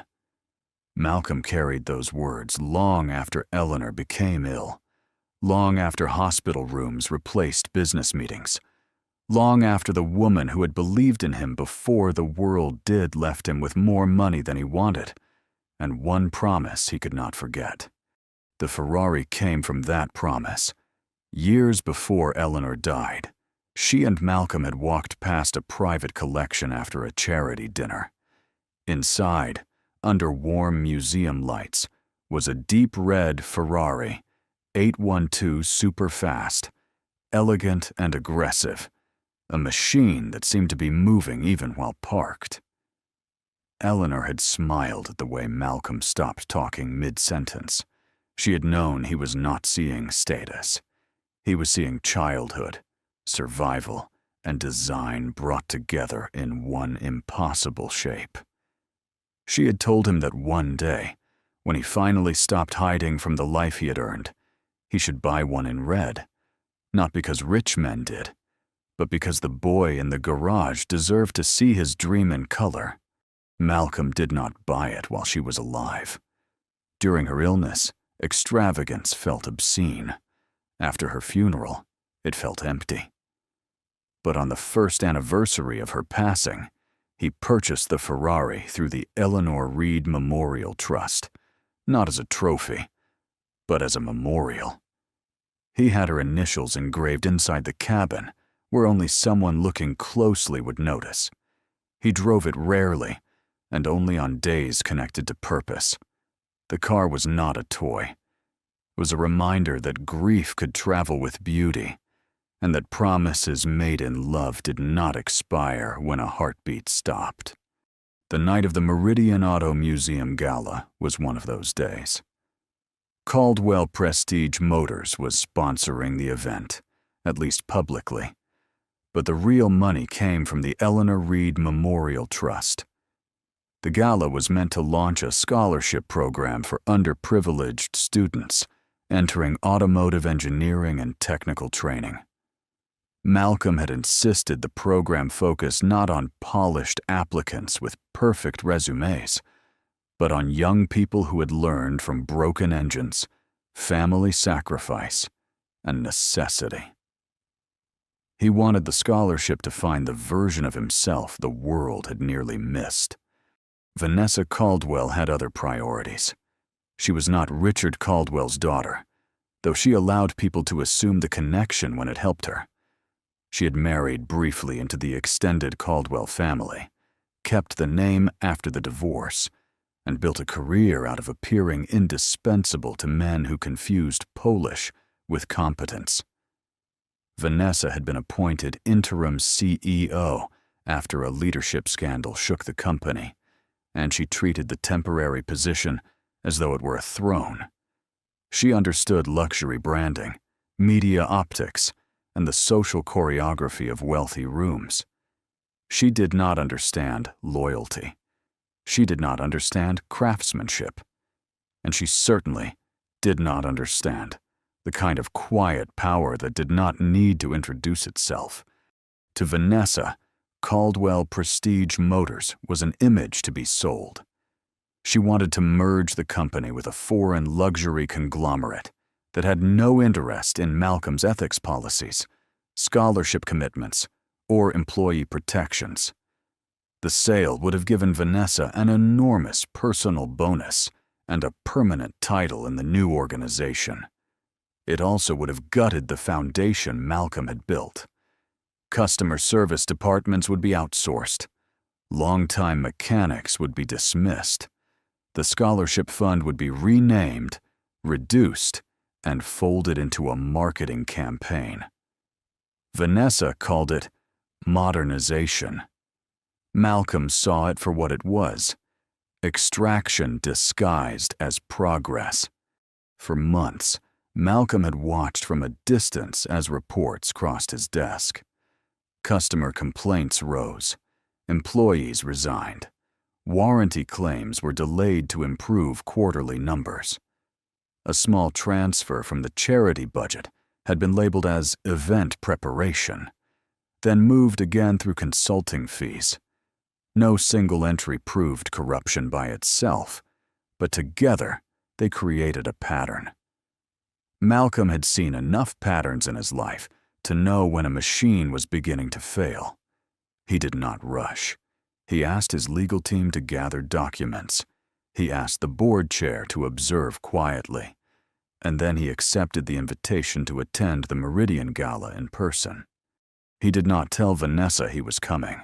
He did not ask for a reserved entrance. He did not request a security escort or a press announcement.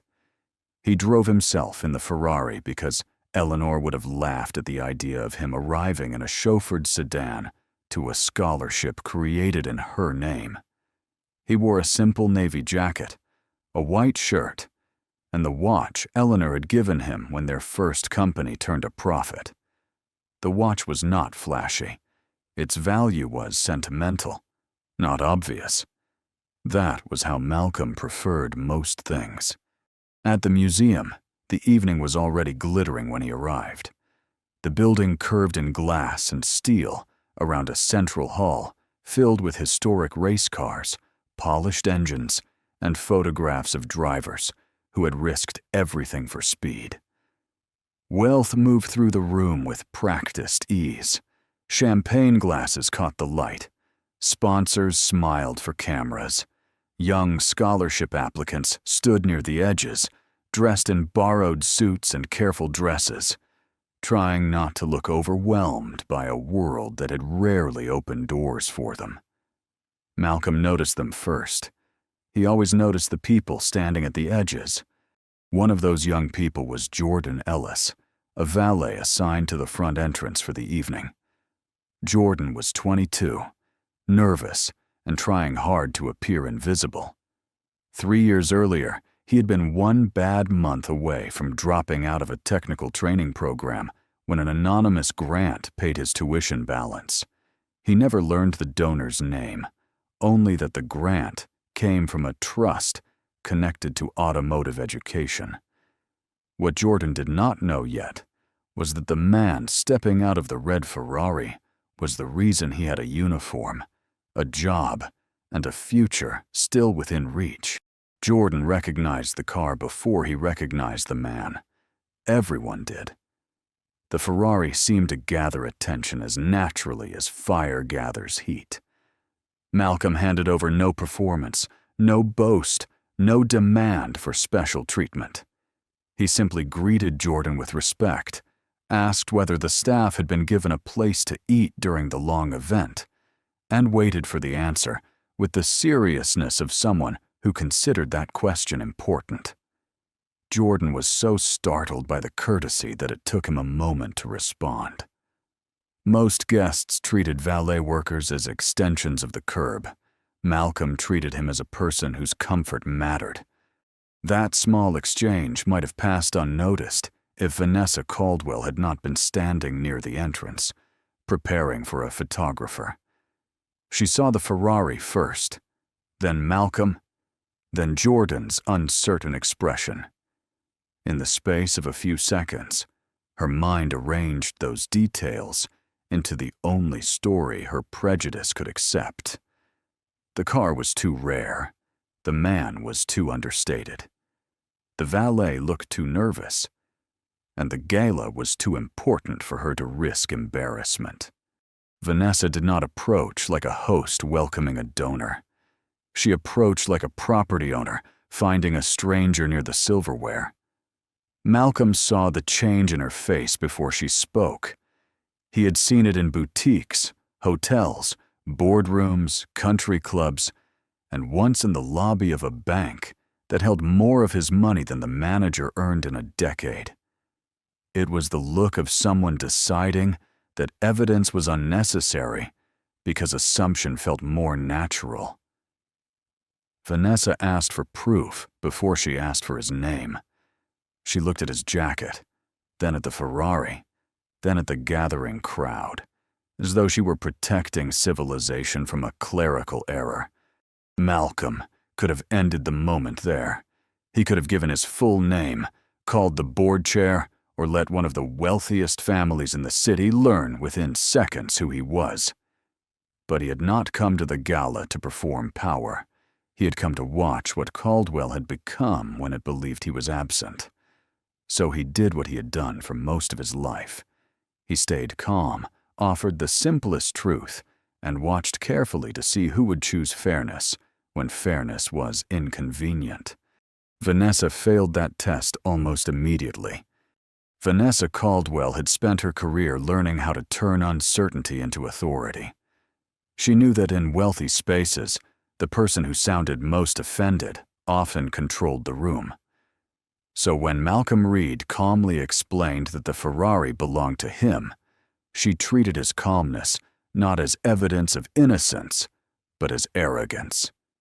She insisted that the vehicle matched one recently serviced by Caldwell Prestige Motors, and because her company had sponsored the gala, she claimed a responsibility to protect its assets, its reputation, and its guests.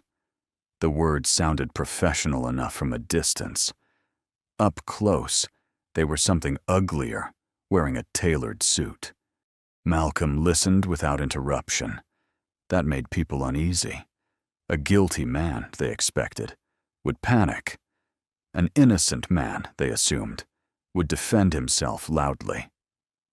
Malcolm did neither. He stood beside the Ferrari with the stillness of someone who had learned long ago that raising his voice would only make certain people feel justified in fearing him. He removed the registration card from a leather folder and offered it to Vanessa. She glanced at it only long enough to dismiss it. The name on the paperwork did not satisfy her because it did not match the story she had already chosen. Eleanor Reed Memorial Trust meant nothing to her except another obstacle between her accusation and the public victory she wanted. The crowd grew thicker.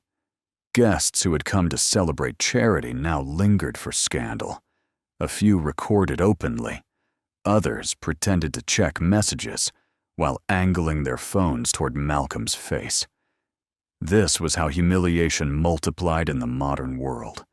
It no longer needed a courtroom or a newspaper. It needed only a confident liar, a silent crowd, and a camera hungry enough to turn a human being into content before the truth had time to breathe. Jordan Ellis stood near the valet podium with his hands tight at his sides. He knew something was wrong. The man beside the Ferrari did not move like a thief. He had arrived openly, not in a rush. He had spoken kindly. He had known to ask about the staff meal, a detail no ordinary guest noticed. Most importantly, Jordan had seen the registration card.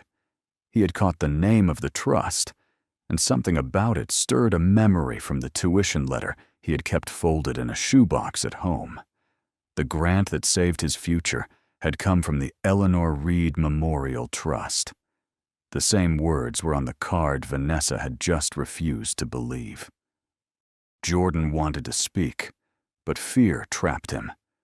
His supervisor had warned the valet staff before the event that Vanessa Caldwell did not tolerate embarrassment.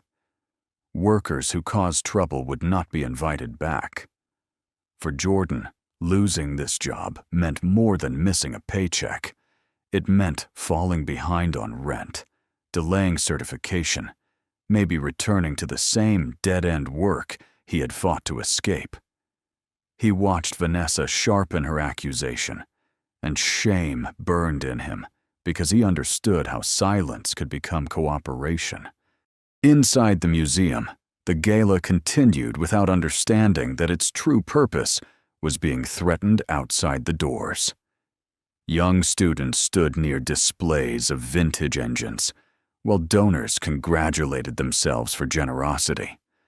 A large banner promised a new future for overlooked talent in automotive engineering.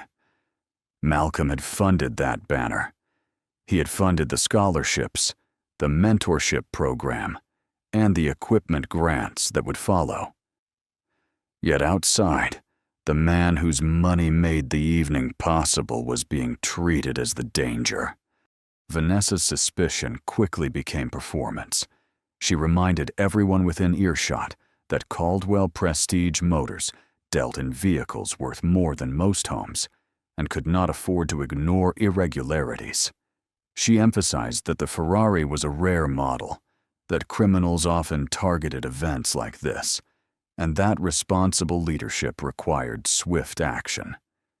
Every sentence made her sound less like a woman seeking truth and more like someone auditioning for applause. The fact that Malcolm remained composed only irritated her further. She needed him to look guilty. She needed fear in his eyes. She needed the crowd to see what she believed she saw. When museum security arrived, Vanessa did not present uncertainty. She presented conclusion. She described Malcolm as an unauthorized individual attempting to take control of a high-value vehicle connected to her company. The words were careful, polished, and poisonous. They avoided the crudeness of open prejudice while carrying the same conclusion. This man didn't belong here, and therefore his ownership must be impossible. Malcolm again offered documentation. Again, Vanessa's certainty moved faster than anyone's willingness to verify. Security asked Malcolm to step away from the vehicle. He did. That small act of cooperation seemed to disappoint the people waiting for drama. He did not reach into his pocket suddenly. He did not challenge them with anger. He simply stepped back, folded his hands, and asked that the documents be checked before anyone treated an assumption as fact. One guard looked embarrassed. Another looked toward Vanessa, as though her title mattered more than the paperwork in Malcolm's hand. That glance told Malcolm almost everything he needed to know about the culture she had created. Vanessa noticed it too. Power teaches some people to recognize hesitation and punish it before it becomes courage. She pressed harder, reminding the guards that the entire gala was under media coverage and that any delay could become a reputational disaster. What she did not mention was that she had already created the disaster. In her mind, reputation meant controlling how things looked, not whether they were right. The first police car arrived 10 minutes later. To the crowd, it felt like confirmation. People who had been unsure now adjusted their faces into expressions of concern. Police lights have a way of turning suspicion into a script, and once that script begins, many people stop asking who wrote it. Malcolm watched the officers approach. He had known this possibility from the moment Vanessa raised her voice. He had also known that his wealth, his documents, and his education might not protect him quickly enough if the wrong person decided that his calmness was defiance. The lead officer, Daniel Price, was not cruel in the theatrical way Vanessa was cruel. His danger was quieter. He arrived with the fatigue of a man who believed he had seen enough to trust shortcuts. Vanessa gave him her version first. She did it quickly, confidently, and with just enough corporate language to sound credible. She described the Ferrari as possibly stolen from company custody, Malcolm as evasive, and the registration paperwork as suspicious. By the time Malcolm was invited to explain, he was no longer a man beside his own car. He He was a suspect, attempting to overcome a story already planted. Malcolm handed over his identification and the registration card. Officer Price studied them, then studied Malcolm, then looked at Vanessa. That sequence mattered. The documents should have been the center of gravity. Instead, the officer's eyes kept returning to the woman in the expensive dress, who seemed so certain. Malcolm recognized the old imbalance. Paper was supposed to speak equally for everyone, but in the real world, paper often needed a powerful person to read it honestly. Vanessa grew bolder when she sensed the officer's uncertainty. She claimed there had been internal alerts about inventory irregularities at a Caldwell service facility. That part was not entirely false, which made the lie more dangerous. There had been irregularities, but they were not caused by Malcolm. They were caused by Vanessa's own pressure on employees to move vehicles and records in ways that made quarterly reports look cleaner than they were. One of those records involved a Ferrari recently serviced under a trust account. Vanessa had seen the paperwork days earlier and ignored the owner's name because she was focused on something else, hiding the fact that charity funds and service charges had been shifted between accounts before the merger review. The Ferrari, in other words, was not evidence of Malcolm's crime. It was evidence of Vanessa's panic. But no one outside the museum knew that yet. All they saw was a black man being questioned beside a car they assumed belonged to someone richer, louder, and more expected. Officer Price asked Malcolm why he had come to the event. Malcolm explained that he had been invited. Vanessa challenged that immediately, claiming she had personally reviewed the VIP list and did not recall seeing his name. She made memory sound like proof. Malcolm did not argue. He simply provided the digital invitation stored on his phone. Vanessa leaned in, saw the donor access credential, and for the first time a flicker of concern crossed her face.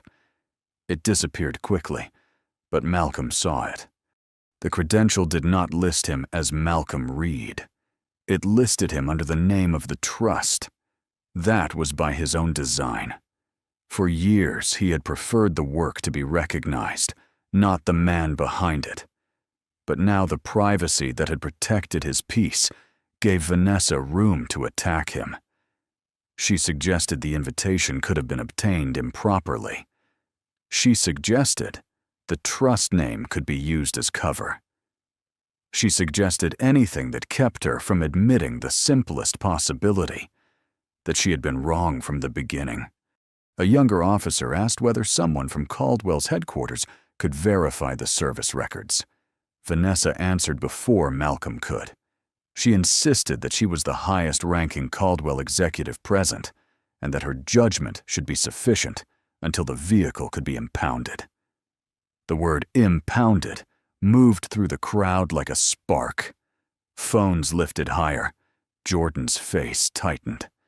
Malcolm looked toward the Ferrari, not because he feared losing it, but because the thought of that car being dragged away under suspicion felt like an insult to Eleanor's memory.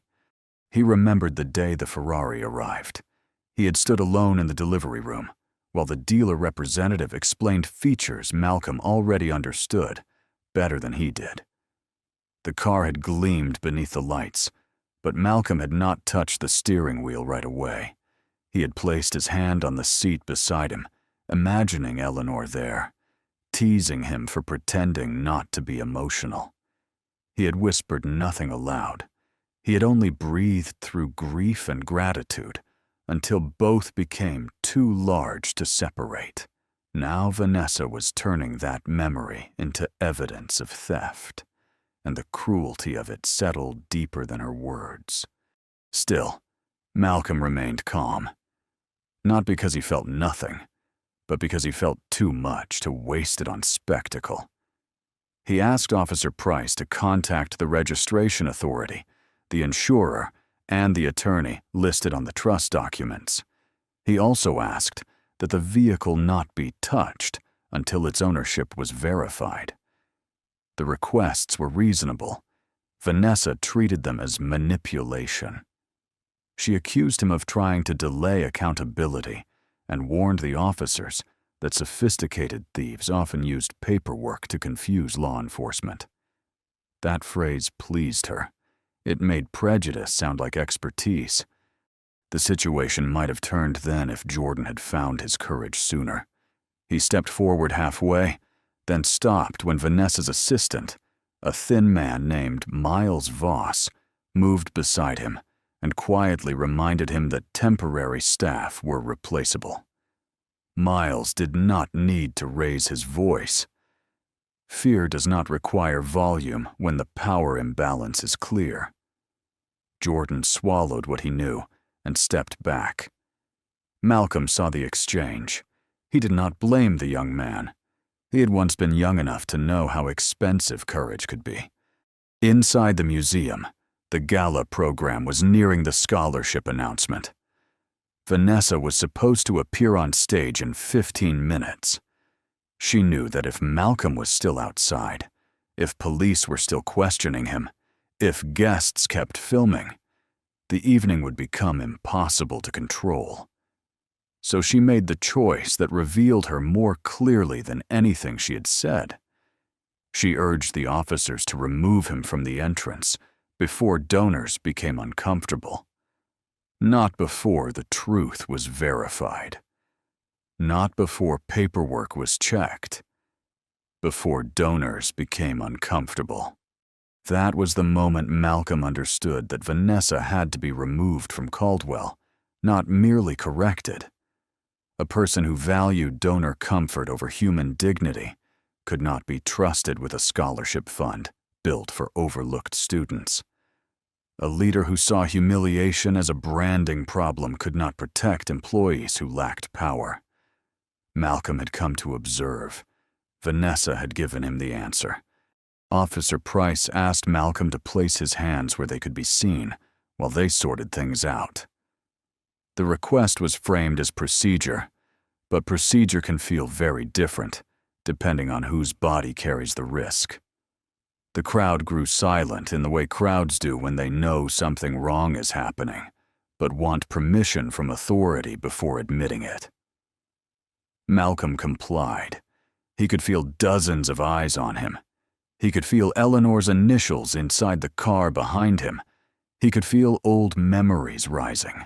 The bank lobby, the hotel elevator, the showroom where a salesman once assumed he was the driver for someone else. Each memory carried the same message. Prove you belong. Prove you are not a threat. Prove you own what you built. Then Jordan finally moved. He did not shout. He did not make a grand speech. He stepped toward Officer Price with his hands trembling and explained that he had seen the registration card, that the trust name matched the scholarship donor materials, and that Malcolm had arrived as an invited guest. His voice shook, but truth does not need to be fearless to matter. Vanessa turned on him instantly. She accused him of interfering in a police matter and warned that his employment would be reviewed. The threat landed exactly where she aimed it. Jordan went pale, but he did not step back this time. That small act changed the air. One of the younger scholarship applicants inside the museum noticed the commotion through the glass. Then another. Soon, several students moved toward the entrance, drawn not by gossip, but by the uneasy recognition that the man outside looked more like their fathers, uncles, neighbors, and future selves than anyone on the gala stage. They had come to be celebrated by a company claiming to believe in overlooked talent. Now they were watching that company's acting CEO overlook truth in real time. Malcolm looked at Jordan with gratitude, but not surprise. Courage often begins as a whisper. He knew that. He also knew Vanessa would punish the young man if she survived the night with power intact. So Malcolm made one final request, this time not to the officer, but to the process itself. He asked that his attorney be contacted immediately and that the board chair of Caldwell Prestige Motors be informed that the trust's representative was being detained at the entrance of the event, funded by that same trust. Vanessa laughed at the phrase trust's representative, not loudly, but with enough contempt for those closest to hear. She thought Malcolm was dressing himself in legal language to escape consequence. She did not understand that he had just given her one last chance to pause before stepping over the edge. Officer Price, still unsure but increasingly aware that the situation was more complicated than Vanessa had claimed, allowed Malcolm to make a call. Malcolm did not call a friend to rescue him emotionally. He called Amina Pierce, the attorney who had protected his interests for 15 years and who had warned him that Vanessa Caldwell's ambition had finally become dangerous. He gave her only a few calm details: the museum entrance, the Ferrari, the attempted impound, the presence of police, and Vanessa's refusal to verify ownership. Amina did not need more. She had been waiting for the machine to expose its broken part. While they waited, Vanessa tried to reclaim control by moving the event forward. She instructed Miles to inform the stage manager that the scholarship announcement would be delayed due to a security issue. That phrase spread quickly through staff radios. Security issue. It sounded clean. It sounded neutral. It erased Malcolm's name, Vanessa's accusation, Jordan's courage, and the simple fact that the only danger present had been created by a woman who mistook her bias for leadership. Minutes passed. The crowd shifted. The police checked the license plate and found no stolen vehicle report. They checked Malcolm's identification and found no warrant, no record, no reason to restrain him. But Vanessa kept insisting that internal company records raised concern. She promised documentation from Caldwell's system, and Miles hurried to retrieve a tablet. When he returned, the record he showed listed the Ferrari as pending corporate hold. It looked official enough to confuse the officers. It was also false, altered that afternoon by someone using executive access. Malcolm saw the screen and understood. The accusation was no longer just prejudice. It was fraud being improvised in public. For the first time that evening, his expression changed. Not into anger, not exactly, but into something colder. Disappointment, sharpened by certainty. Vanessa mistook it for fear and pressed forward, urging the officers to detain him until the discrepancy could be resolved. Officer Price reached for his cuffs, not with eagerness, but with the weary surrender of a man letting a flawed process carry him. Jordan stepped forward again, but a security guard blocked him. Several guests began recording closer. Vanessa's eyes brightened with victory. And in that suspended moment, as Malcolm Reed stood beside the Ferrari that carried his wife's initials, with one officer preparing to turn assumption into restraint, the glass doors of the museum opened behind the crowd. A woman in a gray suit entered with a leather case in one hand and the expression of someone who had not come to negotiate. Behind her walked Bernard Hayes, the board chair Vanessa had been trying to avoid for months, and Marisol Chen, Caldwell's chief financial officer, carrying a folder thick enough to end careers.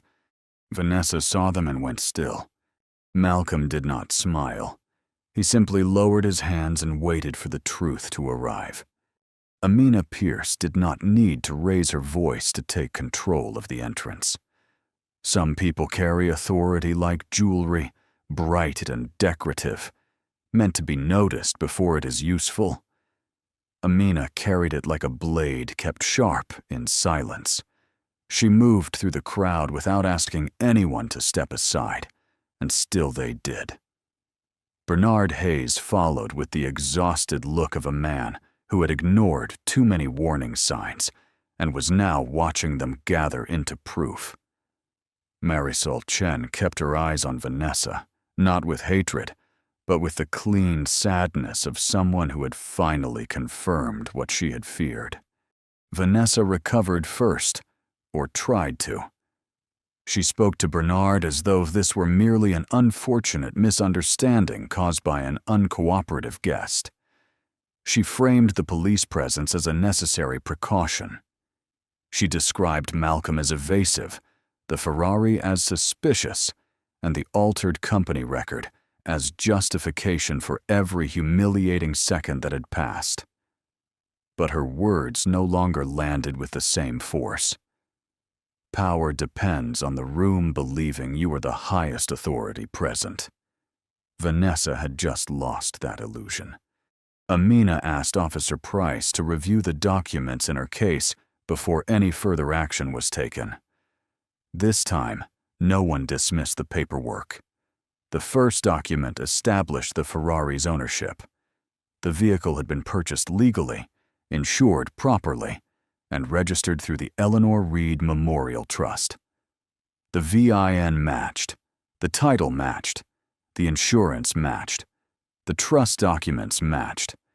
There was no theft, no unauthorized possession, no legal basis for impoundment. The car belonged to the trust, and Malcolm Reed was its managing trustee. Officer Price's face changed as he read. It was not dramatic, but it was visible. The confidence he had borrowed from Vanessa drained away, leaving behind the discomfort of a man realizing he had nearly placed handcuffs on an innocent person because someone wealthy had sounded certain. He returned Malcolm's identification with a formality that could not repair the damage, but at least stopped it from growing. The younger officer looked relieved. The security guards looked away. Vanessa refused to surrender. She shifted from accusation to confusion, insisting that the internal Caldwell record still listed the car under corporate hold. Marisol Chen opened her folder. That was the moment Vanessa's fear became unmistakable. Marisol had spent weeks tracing irregular entries across Caldwell's systems. At first, she had believed the problem was sloppy management under pressure from the proposed merger. Then she found the charity transfers. Then, the delayed warranty reimbursements. Then, the executive overrides attached to vehicles used as collateral in internal reports. Finally, that afternoon, she saw the Ferrari record altered less than an hour before Malcolm arrived at the gala. The alteration had not been made by a clerk. It had been made through executive credentials assigned to Vanessa Caldwell's office. The crowd did not understand every technical detail, but they understood enough. They understood that the document Vanessa had used to justify suspicion had been changed from inside her own system. They understood that the man she had accused had shown real paperwork, while she had relied on a record that now looked manufactured. Most of all, they understood that the story they had been recording was not the one they thought. Their phones remained raised, but the mood behind them changed. Curiosity became recognition. Recognition became shame. Vanessa tried to blame Miles. Miles looked as though his soul had left him standing there with a tablet in his hands. For months, he had obeyed her, softened her threats into emails, arranged her meetings, and watched her treat fear as a management tool. Now, with police present and the board chair listening, loyalty became too expensive. He admitted that Vanessa had ordered him to pull the Ferrari's service history and flag it before the gala, claiming she needed leverage over an unnamed trust donor who might oppose the merger. He had not known she would turn that flag into a police accusation. That did not make him innocent, but it made the machinery visible. Bernard Hayes closed his eyes for a moment. Malcolm watched him carefully. Bernard was not a villain, but cowardice in a boardroom can create space for villains to operate. He had allowed Vanessa's aggression because profits had risen. He had accepted her explanations because asking harder questions would have delayed the merger. He had told himself that leadership sometimes required sharp edges. Now those sharp edges had been turned on the very person whose trust kept Caldwell alive. Amina then presented the second set of documents. These were not about the Ferrari. They were about control. The Eleanor Reed Memorial Trust held the controlling interest in Reed Caldwell Holdings, the private entity that owned the majority of Caldwell Prestige Motors. Through that trust, Malcolm Reed possessed the authority Vanessa had spent months pretending she held without limits. He was not a random guest. He was not merely a donor. He was not an outsider trying to impress anyone with a sports car. He was the hidden founder, the principal owner, and the final vote on the merger Vanessa had built her future around. The silence that followed was deeper than the earlier silence. Earlier, people had been quiet because they were waiting to see a man punished. Now they were quiet because they understood. They had watched the owner of the company be treated like a criminal by his own acting CEO. Vanessa stared at Malcolm as if seeing him for the first time made the world unfair to her. That is the strange arrogance of people who judge too quickly. They are not horrified by the harm they caused. They are offended that the person they harmed turned out to have power. In her face, Malcolm saw no real remorse, only calculation collapsing. She was not thinking about the insult to his dignity. She was thinking about the merger bonus slipping away, the board votes dissolving, the headlines forming, and the video evidence spreading faster than her lawyers could contain it. Malcolm finally spoke, but even then, he did not perform anger for the crowd. He made it clear, in a measured way, that the issue had never been whether he could prove he owned the Ferrari. The issue was, what would have happened if he could not? What if he had been a mechanic borrowing a customer's car with permission? What if he had been a young student from the scholarship program standing beside a vehicle he had been asked to move? What if he had been Jordan, or any worker whose documents were not enough to overcome a powerful person's assumption? Malcolm's calmness forced the crowd to confront the truth Vanessa had tried to hide behind procedure. The problem was not a misunderstanding. It was a system in which certain people were believed first, and others were forced to survive the consequences. Jordan stood near the valet podium, barely breathing. When Malcolm's eyes found him, the young man looked down, ashamed that he had hesitated. Malcolm did not let that shame settle. He acknowledged Jordan's courage in front of everyone, not as a dramatic reward, but as a correction. The first person at that entrance who had tried to protect the truth had not been a board member, an officer, or an executive. It had been a young valet with the most to lose. That fact embarrassed the powerful more than any speech could have.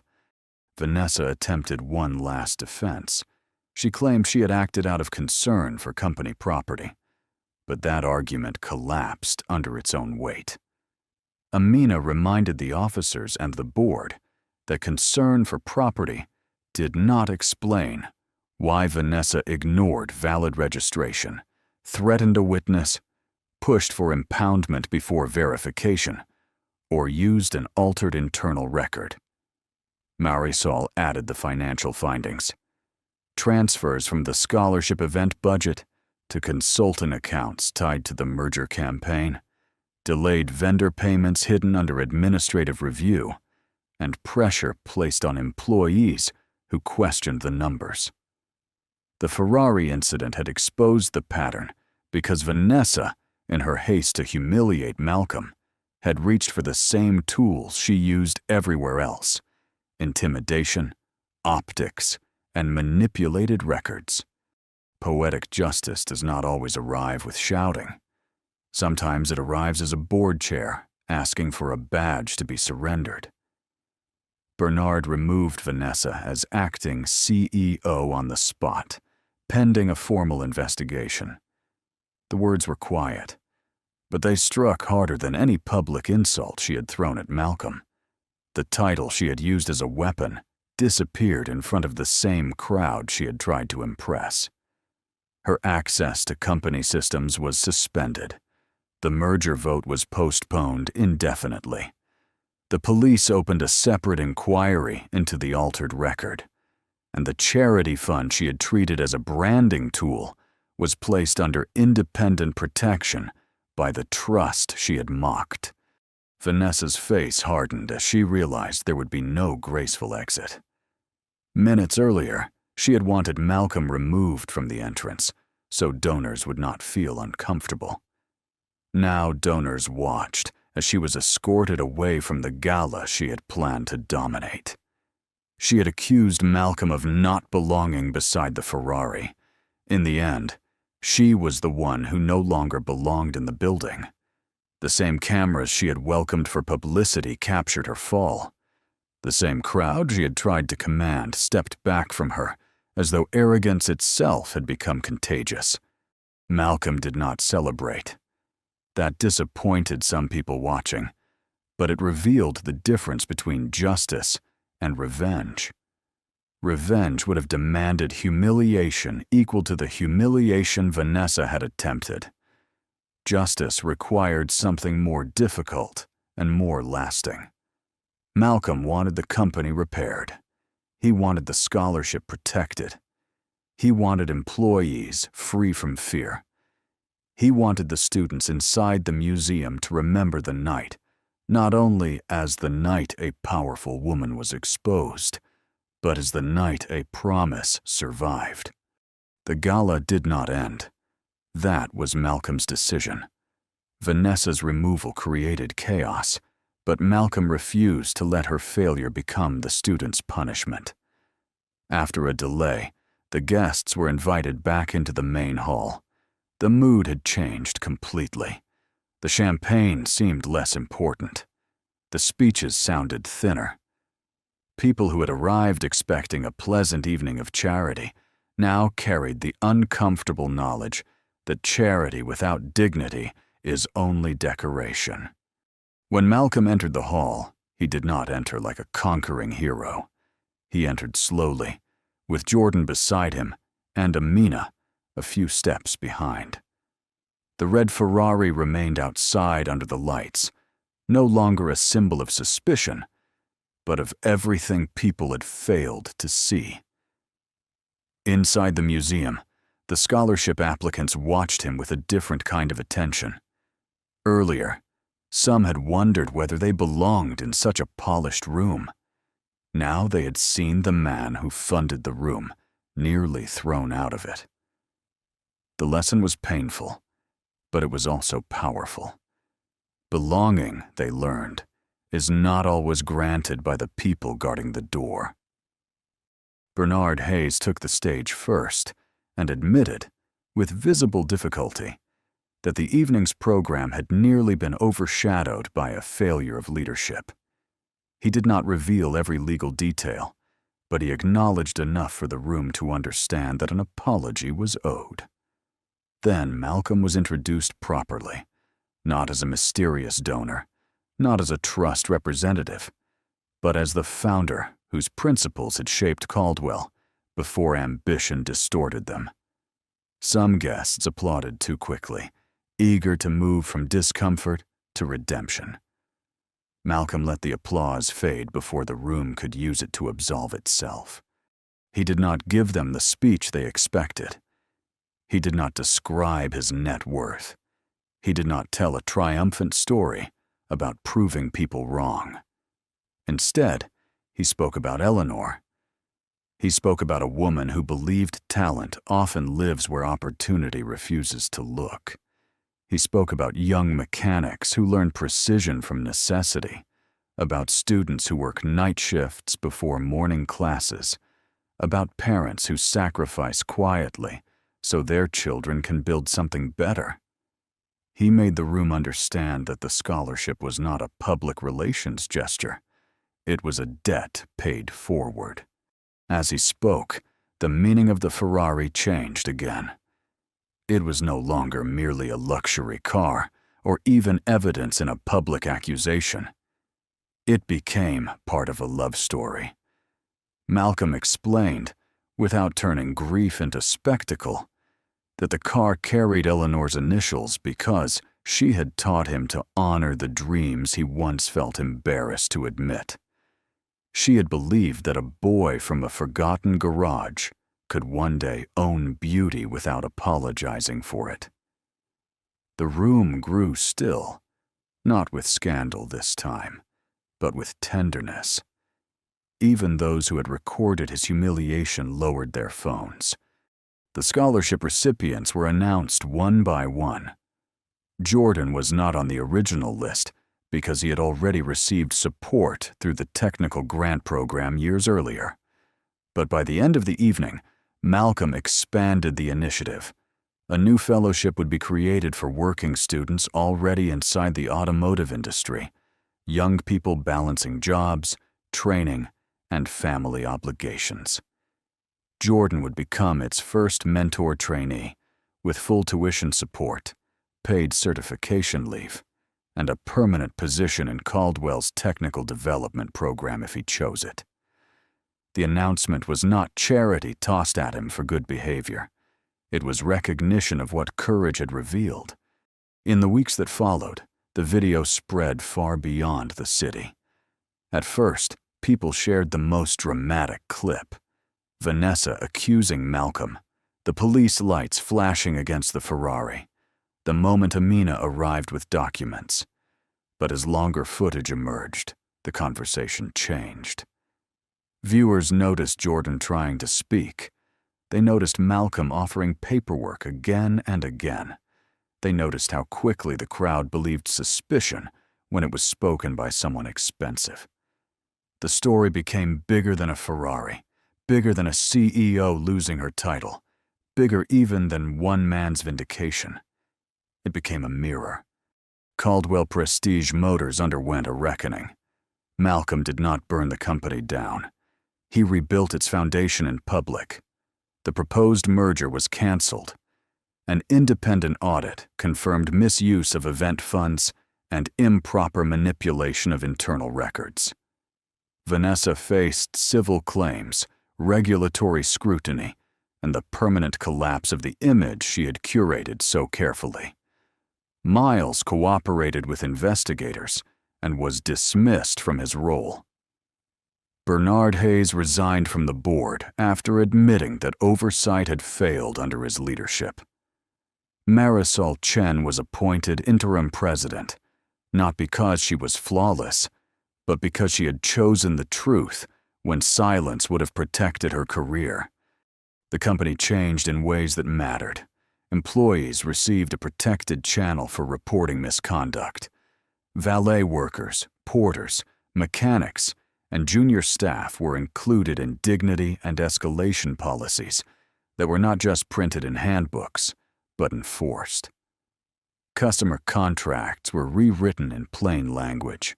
Warranty claims were reviewed. The scholarship fund was expanded and placed under a separate board that included educators, technicians, and former recipients. Malcolm insisted that the people most often ignored by luxury businesses should have a voice in how those businesses measured integrity. As for the Ferrari, Malcolm kept driving it, but not often. He brought it to the museum once each year for the scholarship ceremony, parking it not behind velvet ropes, but near the student entrance, where young people could see it up close. He allowed them to ask questions about the engine, the design, the balance between power and control. He loved those questions because they came from curiosity, not envy. He wanted them to understand that beauty did not belong only to those born near it. It could be studied, built, earned, and honored. 1 year after the incident, a small plaque was installed at the Meridian Auto Museum beside the scholarship wall. It bore Eleanor Reed's name, Malcolm Reed's name, and a sentence simple enough to be remembered by everyone who passed it. It said that dignity is the first door opportunity must open. Malcolm stood before that plaque for a long time after the ceremony ended. No cameras surrounded him then. No crowd demanded a reaction. Jordan, now wearing a technician's jacket instead of a valet uniform, stood nearby and said nothing, because some moments are too full for speech. Malcolm thought about the night Vanessa tried to reduce him to a suspect beside his own car. He thought about the officers, the crowd, the phones, the silence. He thought about how close the truth had come to being delayed by confidence, title, and assumption. He knew that his wealth had helped protect him. His attorney had arrived. His documents had been recognized. His ownership had been too large to ignore. But he also knew that many people never get that kind of rescue. Their truth is smaller on paper, easier to dismiss, and less profitable for strangers to defend. That knowledge kept him humble. It also kept him working. Vanessa eventually faded from headlines, though consequences followed her longer than attention did. She tried to rebuild her reputation through carefully worded statements about stress, misunderstanding, and procedural confusion. But the public had seen too much. More importantly, investigators had seen enough. The world she had built out of image could not survive contact with evidence. For a woman who had valued reputation above character, the punishment was brutally fitting. She had spent years polishing a name while neglecting the truth beneath it. In the end, the name tarnished exactly where the truth had been ignored. Malcolm never said he forgave her publicly. He also never let bitterness become his legacy. Eleanor had taught him that justice should protect the future, not merely punish the past. So he chose to build. He built scholarships. He built protections. He built a company where a young worker could challenge an executive without risking everything. He built the kind of door he wished had opened more easily when he was young. And the red Ferrari remained what it had always been, no matter what Vanessa tried to make it. Not proof of arrogance, not an invitation to envy, not a symbol that one man had become better than anyone else. It was a promise kept. It was a reminder that a boy who once fixed engines under weak garage lights had lived long enough to honor the woman who believed in him. It was also a warning to anyone who judged ownership by appearance, intelligence by accent, dignity by clothing, or worth by the comfort of their assumptions. Because sometimes the quiet man beside the car is not lost. Sometimes he is not lucky. Sometimes he's not trying to impress anyone at all. Sometimes he is the one who built the road, paid for the lights, opened the doors, and still waits patiently to see who will treat him with respect before they know his name. So the next time you see someone standing where you do not expect them to stand, pause before you turn your assumption into a sentence over their life. The truth does not become smaller because it arrives quietly. Dignity does not disappear because someone powerful refuses to recognize it. And kindness, when protected by courage, can outlast arrogance every single time. If this story reminded you that no one should have to prove their humanity before being treated with respect, leave a like. Share it with someone who needs the reminder. And tell us in the comments whether you think Malcolm gave Vanessa exactly the justice she deserved.